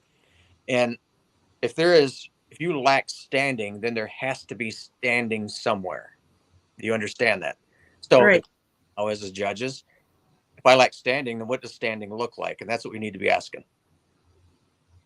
So could you give us some ideas of processes that we could do from your perspective? Like, let's just say that we have a legislature that allowed a fraudulent election to be certified by the Board of Elections. Everybody wants to scream and yell about Whitmer, Nessel, and Benson, which they've all violated their oath of office too. However, along the way, how do you start with, say, the legislature, or how do you approach a judge that has made an illegal ruling or has ignored the Constitution? That's good. They're going to argue with you on it. And I'm the one with the Juris Doctor, not me. I'm like if I were the judge. And so that's a tough one. How do you confront them? How do you back them into that corner? And if you go look at what the state bar has done, first of all, they got themselves into positions with their legislatures. So they go out and make all these laws like the bar, the state bar. And so they've kind of taken control there. How do you get rid of a judge? Well, you vote him out of office. I mean, you can't recall him. Well, no, you have to take it through this judicial tenure. And well, who are they? Well, they're bar attorneys and judges. So, all protecting each other. So it reminds me of like a Teamsters, where in order to work on this project or work at this work site, you have to be a Teamster. You have to pay dues. If you got your own enforcement on it, and then if you mess on up, then the people who are Teamsters are the ones who correct you. So it's basically they unionized our entire judicial system. That's what it feels like. I mean, you have to pay a dues. Like it's bar dues. It's a I think they call it a body politic. I think, or no, not a body politic. It's a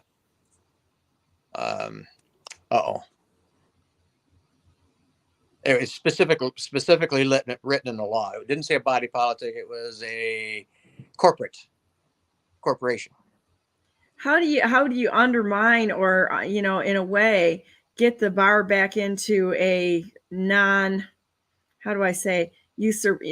organization that has usurped all power from the people, because they really have. Yeah, one of the things I've been trying to do with our state reps, I got 3 that come into my county. And my county's divided up in 3 areas there.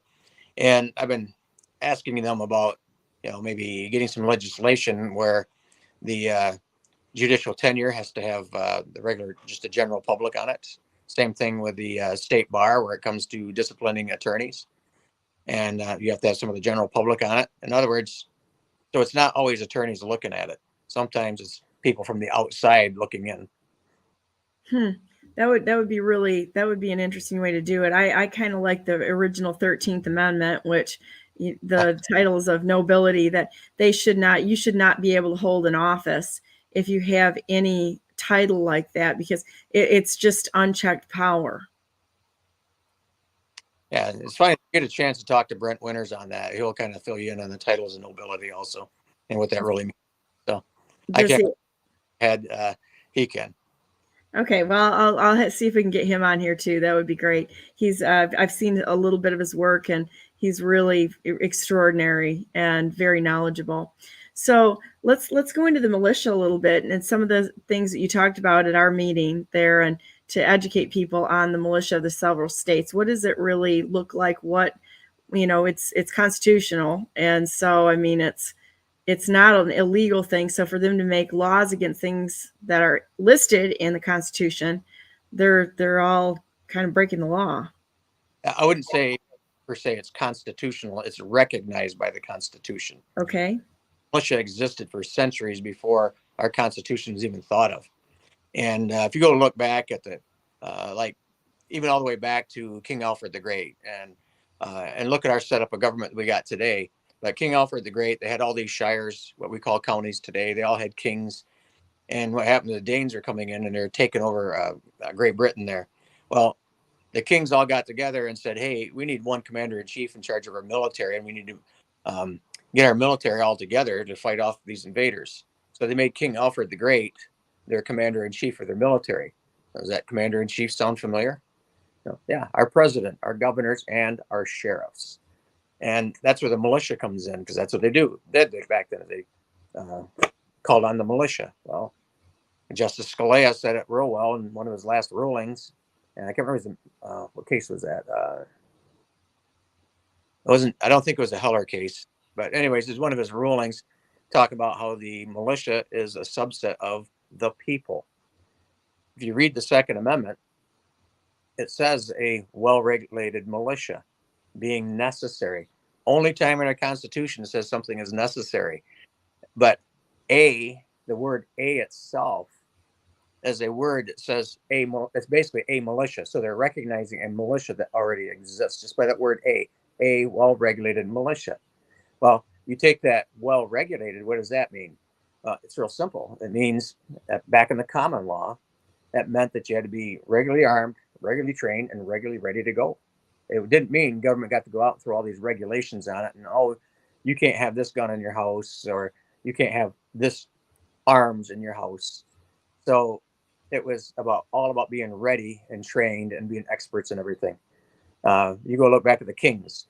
Back before they had firearms, they had swords. Well, when the farmers were out tending the fields, they had to be armed at all times and had to be expert in those arms. Well, main reason is because what a way to take control of somebody, but by controlling their food. And so the farmers had to be trained. Then we went from the sword and shield to the bows and arrows. And that king ordered you had to be armed with that bow, and you had to have a quiver of 40 arrows on you at all times when you're out tending the crops. And you had to be an expert in the use of that.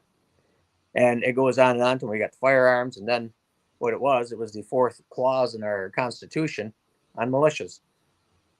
Congress has a duty. The state has a duty. The president has a duty. And we have the Second Amendment. So those are your four clauses. And neither one can usurp the other one's duties. It's almost like working in a union shop. And I like using this. If you're a press operator and a light bulb goes out above your press, does that press operator change that bulb? Well, the answer to that is no. Well, why? That's not their job. Well, government's divided like that in three branches.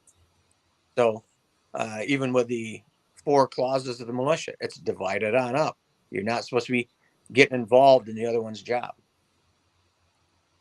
Have you looked into Switzerland and because they have a real interesting way to approach their militia?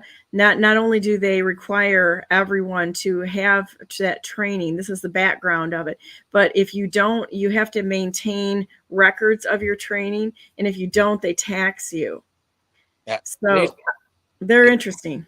Yeah, it used to be done here in the United States in the early stages. that you were part of a militia just by automatic, and you had to keep yourself armed. And if you refused to do that, then they taxed you. Oh, Dar locked up again. Let's see if it comes back. Oh, there you are. Yeah. But so anyways, they used to do that here in this country also in the early stages of this country, that either you were part of it or you had to pay a tax to support it. And same thing, even in England for years, the kings, if you wanted to own land, you had to offer something to help out the military or the militia there to help keep people from taking over the land. So you basically got two things. You got enemies foreign, that's your armed person protecting you, protecting your land. And then you have enemies domestic, and that's your juries. And a lot of people don't recognize that the militia is your juries. It's, we the people. That goes back to that Hebrew phrase, hayam, and that means the people. And back when the Hebrews had it, it meant anybody willing to defend the kingdom. So you defend it, enemies foreign, your armed people, enemies domestic, your juries, and protecting your laws. That's interesting. I never heard it applied to the juries, so that's very interesting. It's the Book of Numbers. 1 was the first one, Numbers 1, and then that they got into the 12 tribes of Israel, and that's where you really get into the jury part of it. That's interesting. I never picked up on that or never heard that before, so that's amazing. So is there in the state of Michigan right now, you always hear the bad reports on the militia and what's going on in the state. I know there are militia groups here in the state. Is there how do I say this? Are there a bunch of groups? Are they organized, or are they smaller groups? Are they within the counties? How is that being run right now? I'm not sure. I have a posse. We've had a posse here at Berry County since 1955. We just keep it going. So posse is kind of another, like a subset of the militia also. It's the same people. And with a posse for the sheriff, it's for fair. Oh, man. God. Now your sound is off again. They don't want to have Dar talking, I guess. Let's see if you can leave and come back again.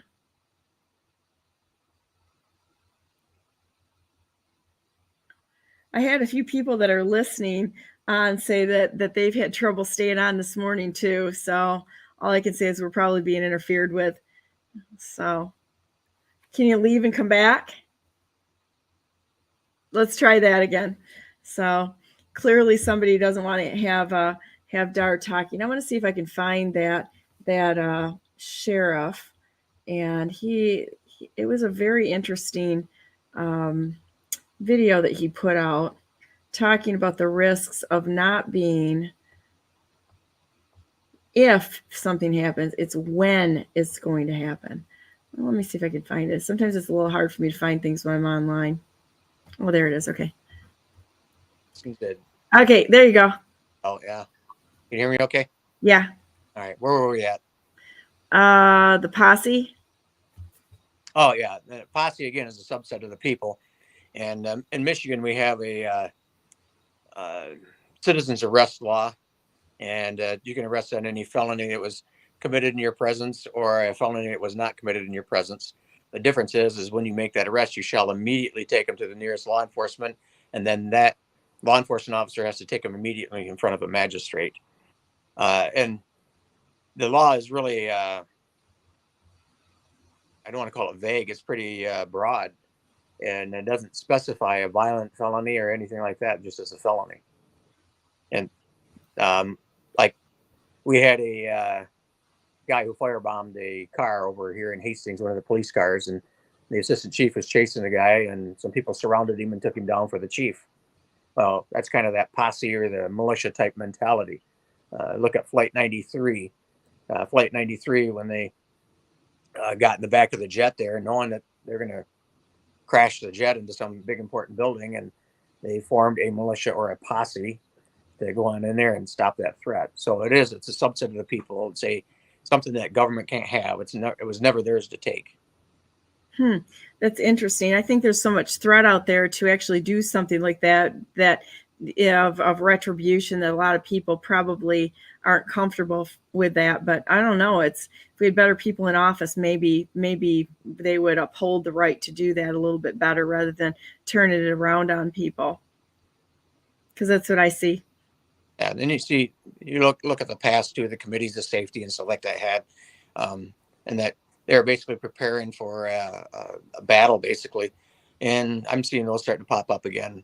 I got people asking me, what are we doing to prepare? Well, actually, is what are you doing to prepare? And more people get prepared out there, the fewer people I have to worry about.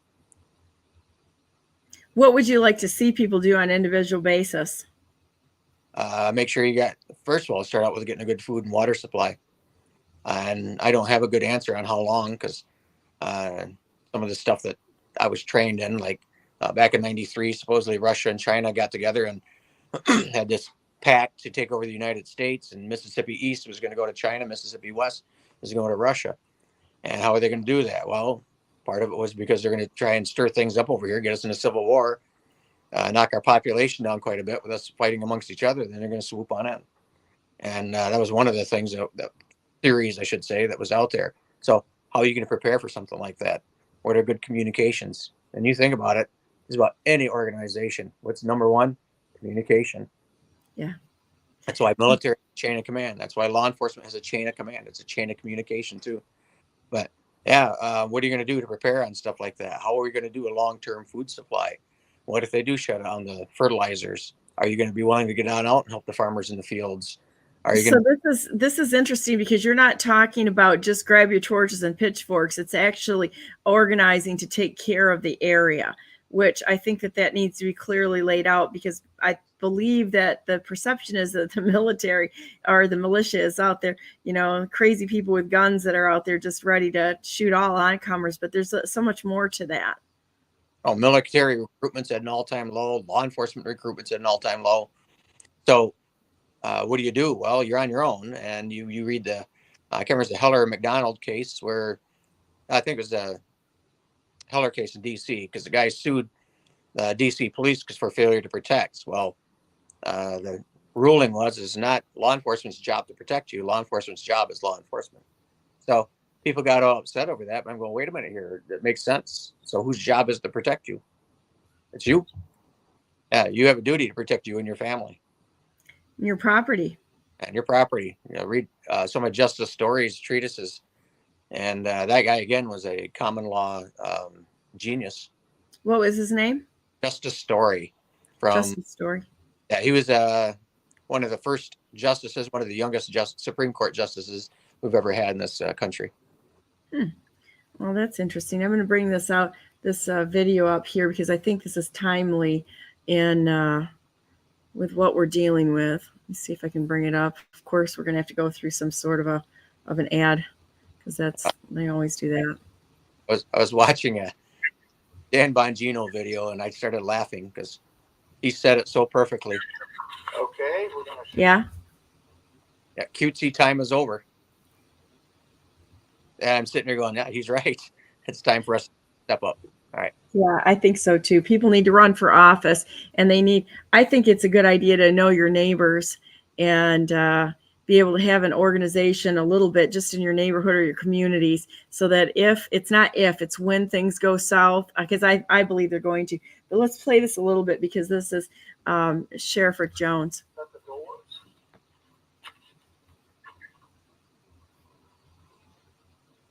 We'll start off with, my name is Rick Jones. I'm the Butler County Sheriff, Butler County, Ohio. I just came back from the National Sheriff's Training in D.C. 2 days ago. We were briefed by the FBI director, Ray, the director of the FBI, and several federal agencies. There's 3,300 sheriffs in the United States.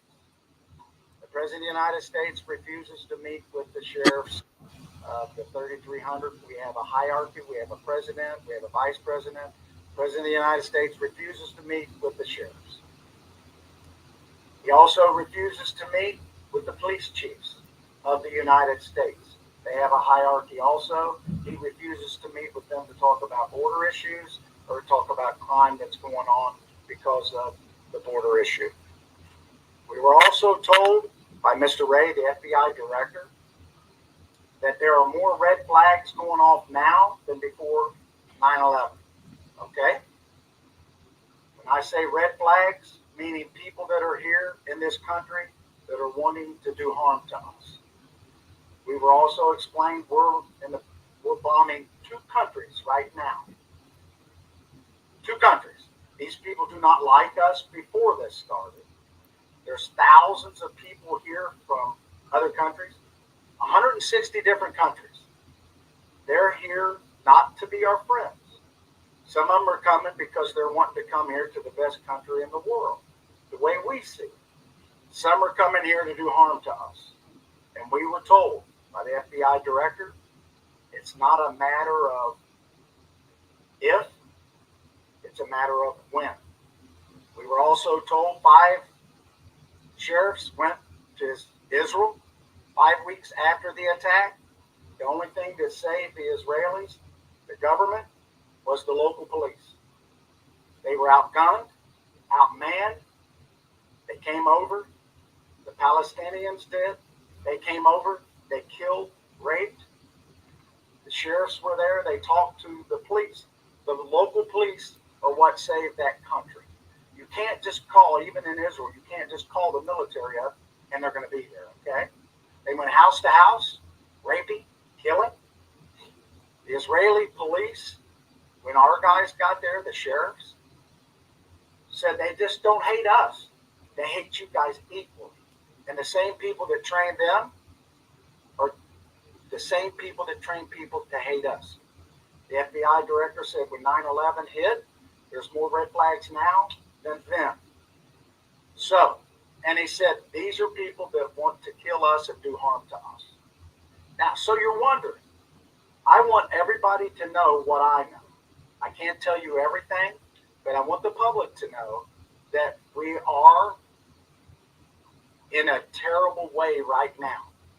The United States, and I'm going to get to the local, the United States, we're on the defense. You can't be just defense and not have an offense. We have no offense. We're just defense. We're absorbing these attacks. We're in other countries. We're supplying them with weapons. We're supplying them with our treasure, our money, and we're not doing much back home. So, with that in mind, we were also told that they're going, this is from the federal government 3 days ago, they're going to attack our elections, which they've always done that, just not the national. They're going to go into the locals. They encouraged us to talk to our local election officials and be prepared as much as they can for cyber attacks. Even locally, you have to be prepared. We've been told that, again, they're coming here to do harm to us. And even in Ohio or in the United States, we're not going to be able to call and ask for help from the federal government. They're going to be busy. The military's not coming, the National Guard. When 9/11 hit, it was all the police and the fire. And they were in total organized chaos. The military had the scholars. And I don't want somebody to ask me, am I like Doomsday Jones? And I said, no, I'm not like Chicken Little. I want you to know what I know. And if you don't believe what I'm telling you, that's okay. You can do. It's okay because it's going to, things happen whether or not we are willing to accept them or not. It's up to us to make a decision whether we want to accept the truth or not. That's for sure. But it sure looks to me like this is going to be a win situation, not an if also. And you can't even look at the bank system right now and the economic systems without going, this is not sustainable. People are focusing on Evergrande, but we've got the same thing here. It's just that it's not being acknowledged. You hear over and over again, oh, we've got a housing shortage. No, we don't. We've got houses all over the place that they can't sell, but they're the expensive ones. And the lenders are at fault with this because lending money and letting the builders and the developers leverage their assets, but nobody lives in these houses. How many of them are over $1 million down there by Nashville. There's a lot of them, but they're all over the place, and it's unfortunate. I started talking about the housings too. There's a HSB Bank. You know what HSB stands for, right? Yeah. Hong Kong Shanghai Bank. So Yeah. even got infiltrated our banks, and now they know all of how much money we owe. They know the property lines. They know everything. They need to know everything you got in a mortgage. They have that. They have access to MERS, which is mortgage. Oh shoot, I forget what it stands for. Mortgage. It's a computerized mortgages that shows all the properties that are out there, and so they have access to that. I studied Chinese martial arts most of my life, and they always said that Confucius said that you want to destroy your enemy, first become their friend, then death by 1,000 talons. And that's what I'm feeling right now is, man, they're into our manufacturing, they're into our homes, they're into our everything here in the United States are involved in somehow. The Claremont Institute in that book, they're pointing out that the Chinese Communist Party have 350,000 of their children attending our advanced classes in their colleges, the doctorate classes and stuff like that. Well, the Chinese Communist Party pays full college tuition. So these colleges are going, yeah, come on in. We'll take your money. So it's all about money.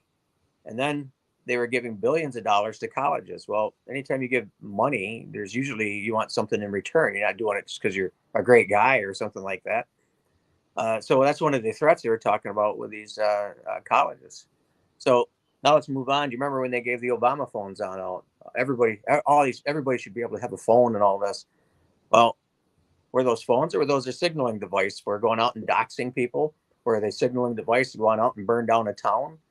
I mean, now we have these people coming across the border that are military age. And what are we giving them? We're giving a $5,000 card, airline ticket to go anywhere, and a phone. Well, if you come on over here, who are you going to call?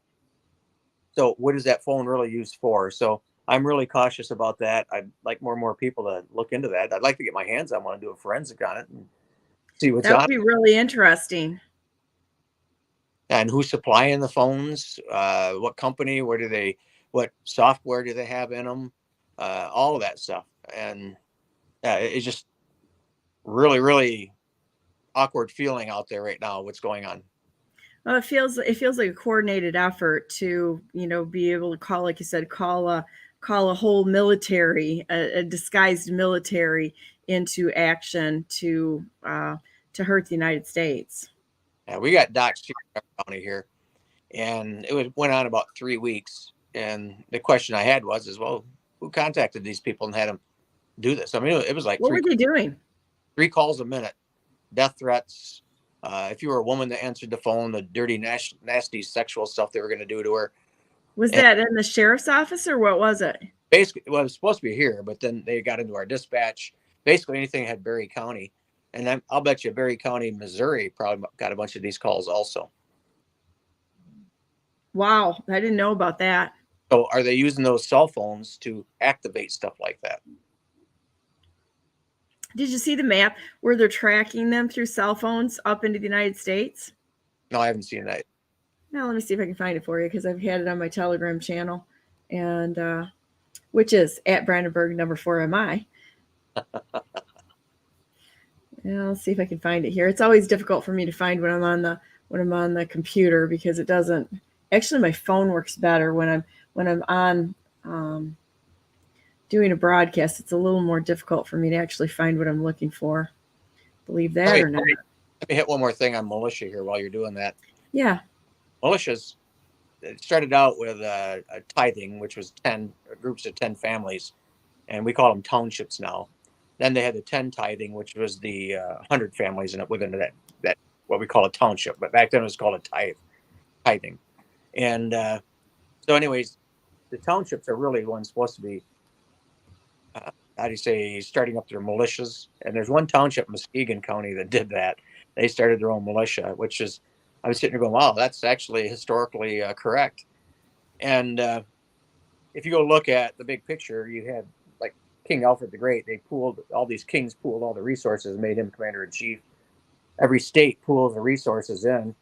and for the militia and also for the armed forces there. And you have the president. Well, at the state level, you got the 83 counties.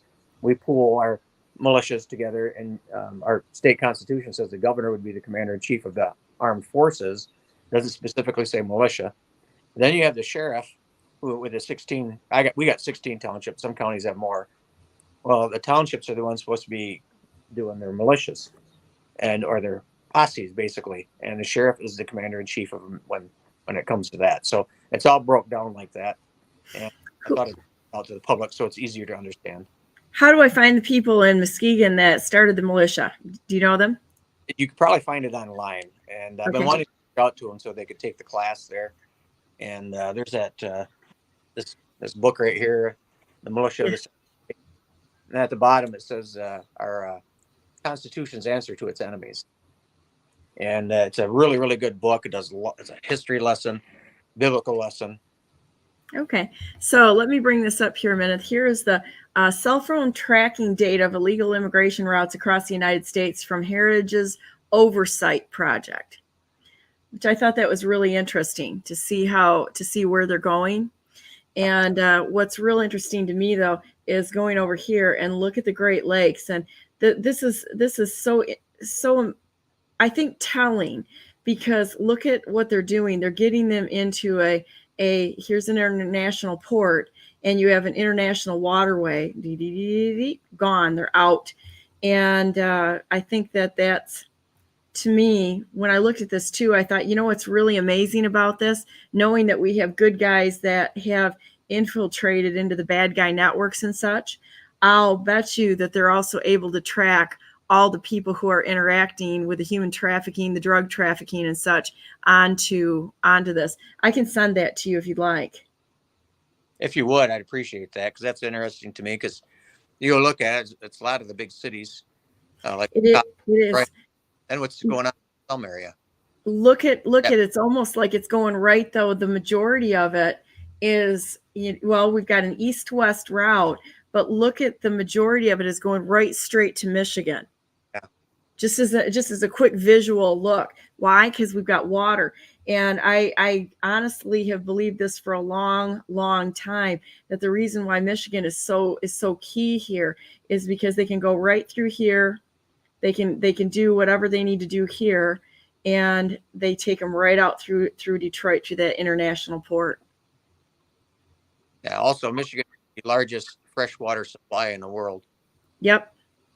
They want our resources, is what they want. Let me pull up the Heritage. Hang on a minute. I can pull that up too, and show you that. Let me see. I think I've got the Heritage Foundation, just a Heritage Oversight Project.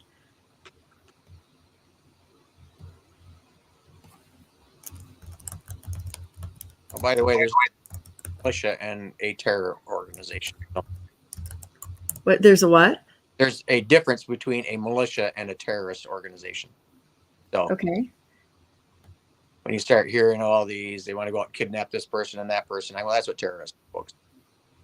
That's a stupid person that's breaking the law. Exactly. Yeah. Oh, let's see. I got to change that one out. Just a minute. Yeah, I will send that to you. All right. And here's the Heritage Project, which I think this is neat to go through this. Working for a government that's accountable to its citizens. So this is the organization that put that map out. Oh, look how bad right now.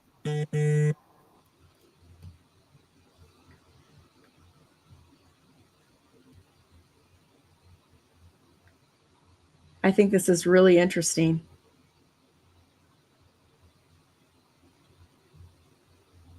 I'll bet you can see a lot of them filling in the swing states and voting. I would assume so. Especially Michigan, because we had that proposal too that they claim passed. But when they did the recount on it, I was like, I don't have the exact numbers, but what stuck out in my head was 42%. And 42% of the ballots that they were counting had problems. And they can't, how many counties. I think there's 20 some that can't even be audited because everything was compromised. Right. There's so much crap going on in this state. It's not even funny. And that's not a recount. That's a criminal investigation then.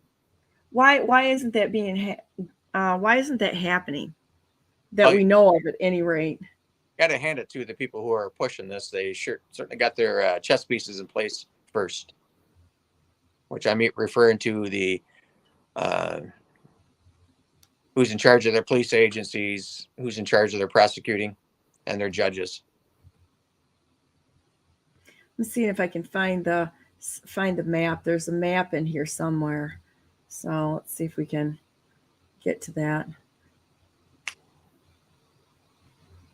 Tracking them. See, there's the map is in here somewhere. We'll find it. But at any rate, I think that this is a decent place to start and to truly look into Rio Station. Well, you go look at NGOs on there for people who are listening. And NGOs, there's non-government organizations, right? Filthy rich, like the George Soroses that are funding that type of stuff. And I got a email. There it is, right there. Okay, I've got an email that shows. I mean, I bet you it was over 100 that were NGOs that claimed to be friends of the FBI. And for real. Yes, when I saw that, I about fell out of my chair. I'm going, I'd never allow this in my office. No, we run it, not the NGOs. And me, that was dangerous. It wasn't just the FBI; it was the CISA and DHS. It was just amazing. That's what Jeff has been talking about is the problems with CISA. Yeah. What needs to happen is our clerks need to take back the control of our elections. Starts with the clerks. Yeah, that includes the qualified voter files and all that. They started the qualified voter file in, I think, like 1993. And then we had a woman who was born in 1887, died in the 1970s, and she still showed up on her qualified voter file, even though it didn't even start till 1993. So it was a mess as soon as they started it. It needs to be held at the local clerks. Like Detroit, they have this big area where they vote. Well, Detroit needs to be divided up into different districts, kind of like our townships are. And I think they're supposed to be, and I don't remember the number, if it's 1,200 or 1,500 per precinct, but they kind of conglomerated everybody into a couple areas there. And again, I don't know how many areas in Detroit for sure, but it wasn't divided up the way it's supposed to be. And I don't know what the reasoning was for it or anything like that, but it was just one of those things that just kind of scratched my head and going, well, why? It just kind of centralized things. We're not supposed to have power. Yeah, it's disturbing on every level. I think, like I said, what we really need to do is we need to start removing people that aren't doing their jobs or violating their oaths of office and quickly. That's going to have to happen. We need to do it before the next election too, in my opinion, because the ones that are still in place, they're going to do the same thing again. I know that in our township, I believe that election laws were in fact broken here, and several of them, because I was denied the FOIA. And in fact, our township clerk hung up on me, and I asked her questions, and I was asking her questions and said, well, if there's nothing, you've got no election data in your possession, but you have the thumb drive. What's on the thumb drive? Well, nothing. Well, who erased it? Well, nobody erased it. Well, you just told me it was empty, so somebody did. And then she started talking over me and just kept talking real manically. She got manically talking, and then all of a sudden she hung up. And I had somebody there that witnessed the interaction because I threw her up on speakerphone, and she was on speakerphone when she was talking, and I had somebody witness the interaction. But up and above that, it was absolutely, I don't know. How do you just destroy election records or pass them to somebody else and not keep them on file because Jonathan Brader told them to do that? And in that regard, every one of these clerks that didn't stand up and defy that order are guilty. And I've talked to several people, and they say, "Oh, we don't want to make the clerks mad." And I'm like, make the clerks mad? That has nothing to do with making the clerks mad. They broke the law.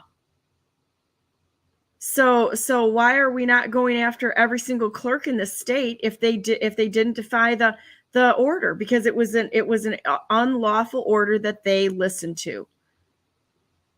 So where do we go with this? Where do we go with removing them all?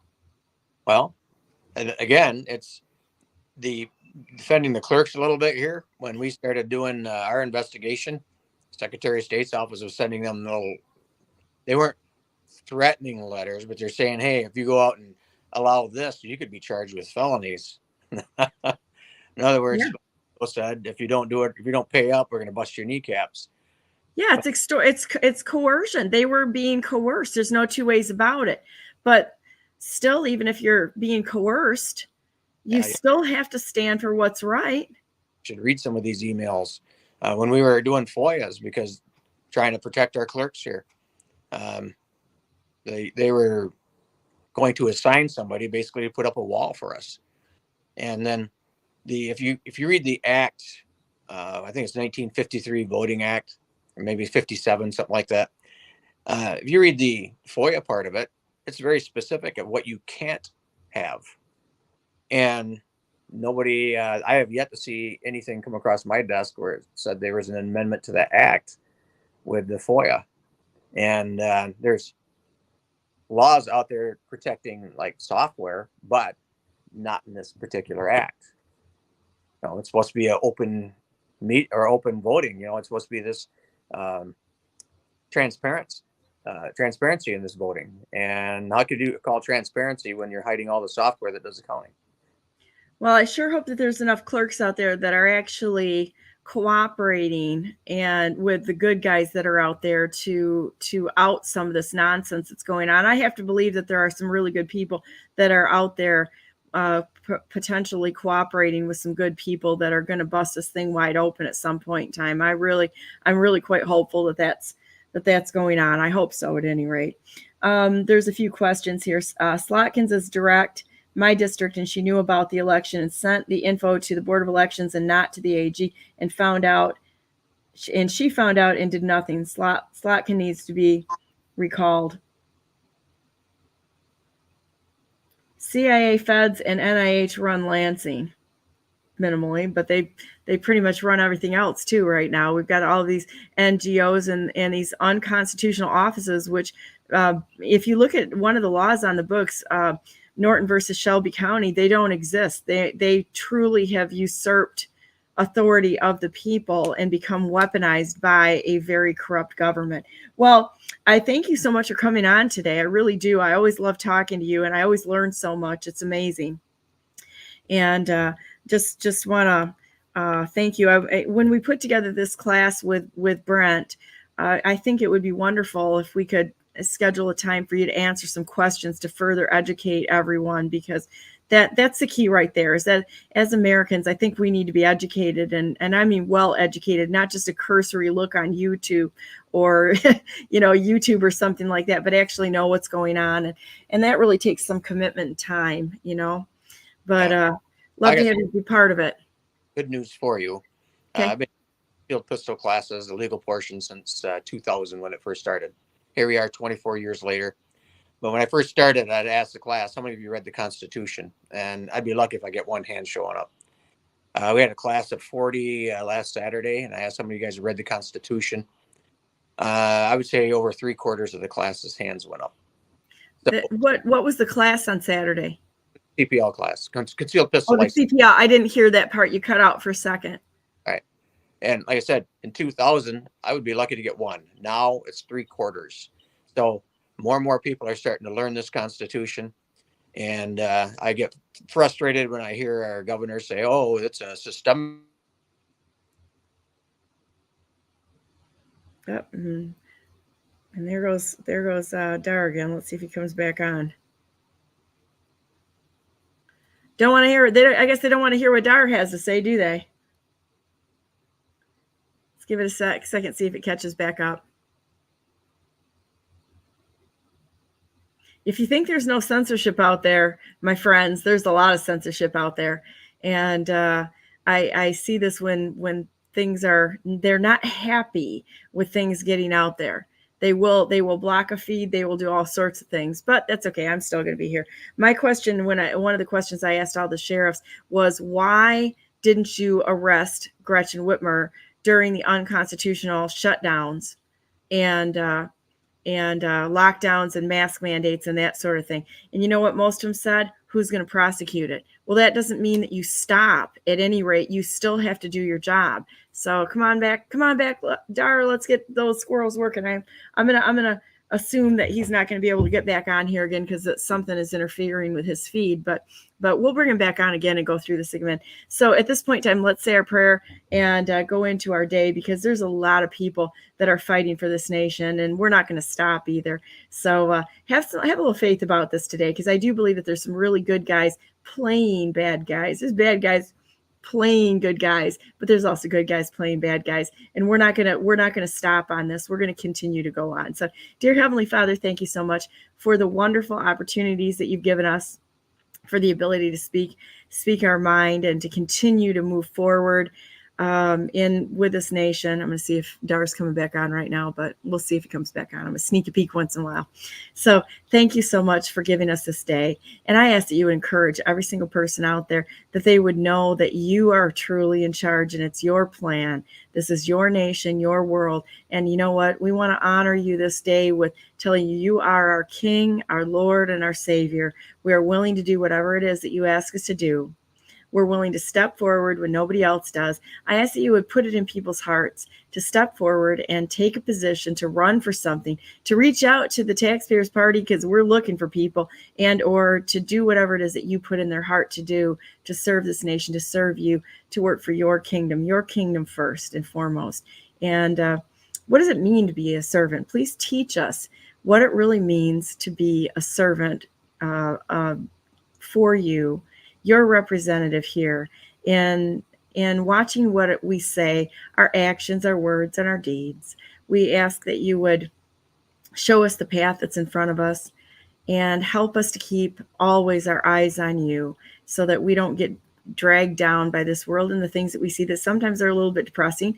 Can't say that that's not part of the equation here, but the closer we are to you, the better off we are. Please bless anyone who's having problems with health and or depression or feeling overwhelmed or anxiety, and show them who to reach out for, to show those people that are around their value, that they can reach out to the people around them and give them a clear shot, as far as eye shot, on who needs their help today, so that we know that we can truly step forward and help people around us.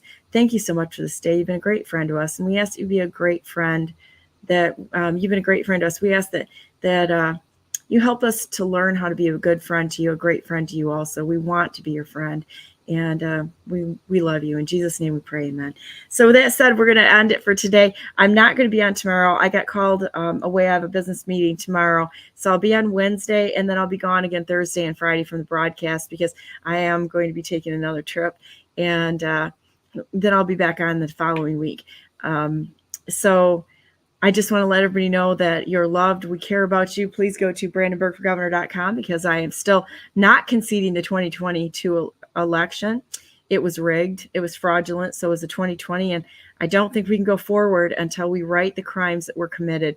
And I'm going to stick with that. So with that said, God bless you. God bless all those whom you love, and God bless America. Make it a great day. It starts with you. It starts with choices that we make every day. And we can make those good choices regardless of what's going on around us. A little tired today after the weekend and some of the traveling that I did, but hopefully today I'll get a little bit of rest, and we'll be back Wednesday with a brand new perspective on everything and ready to march forward. So we'll talk to you Wednesday.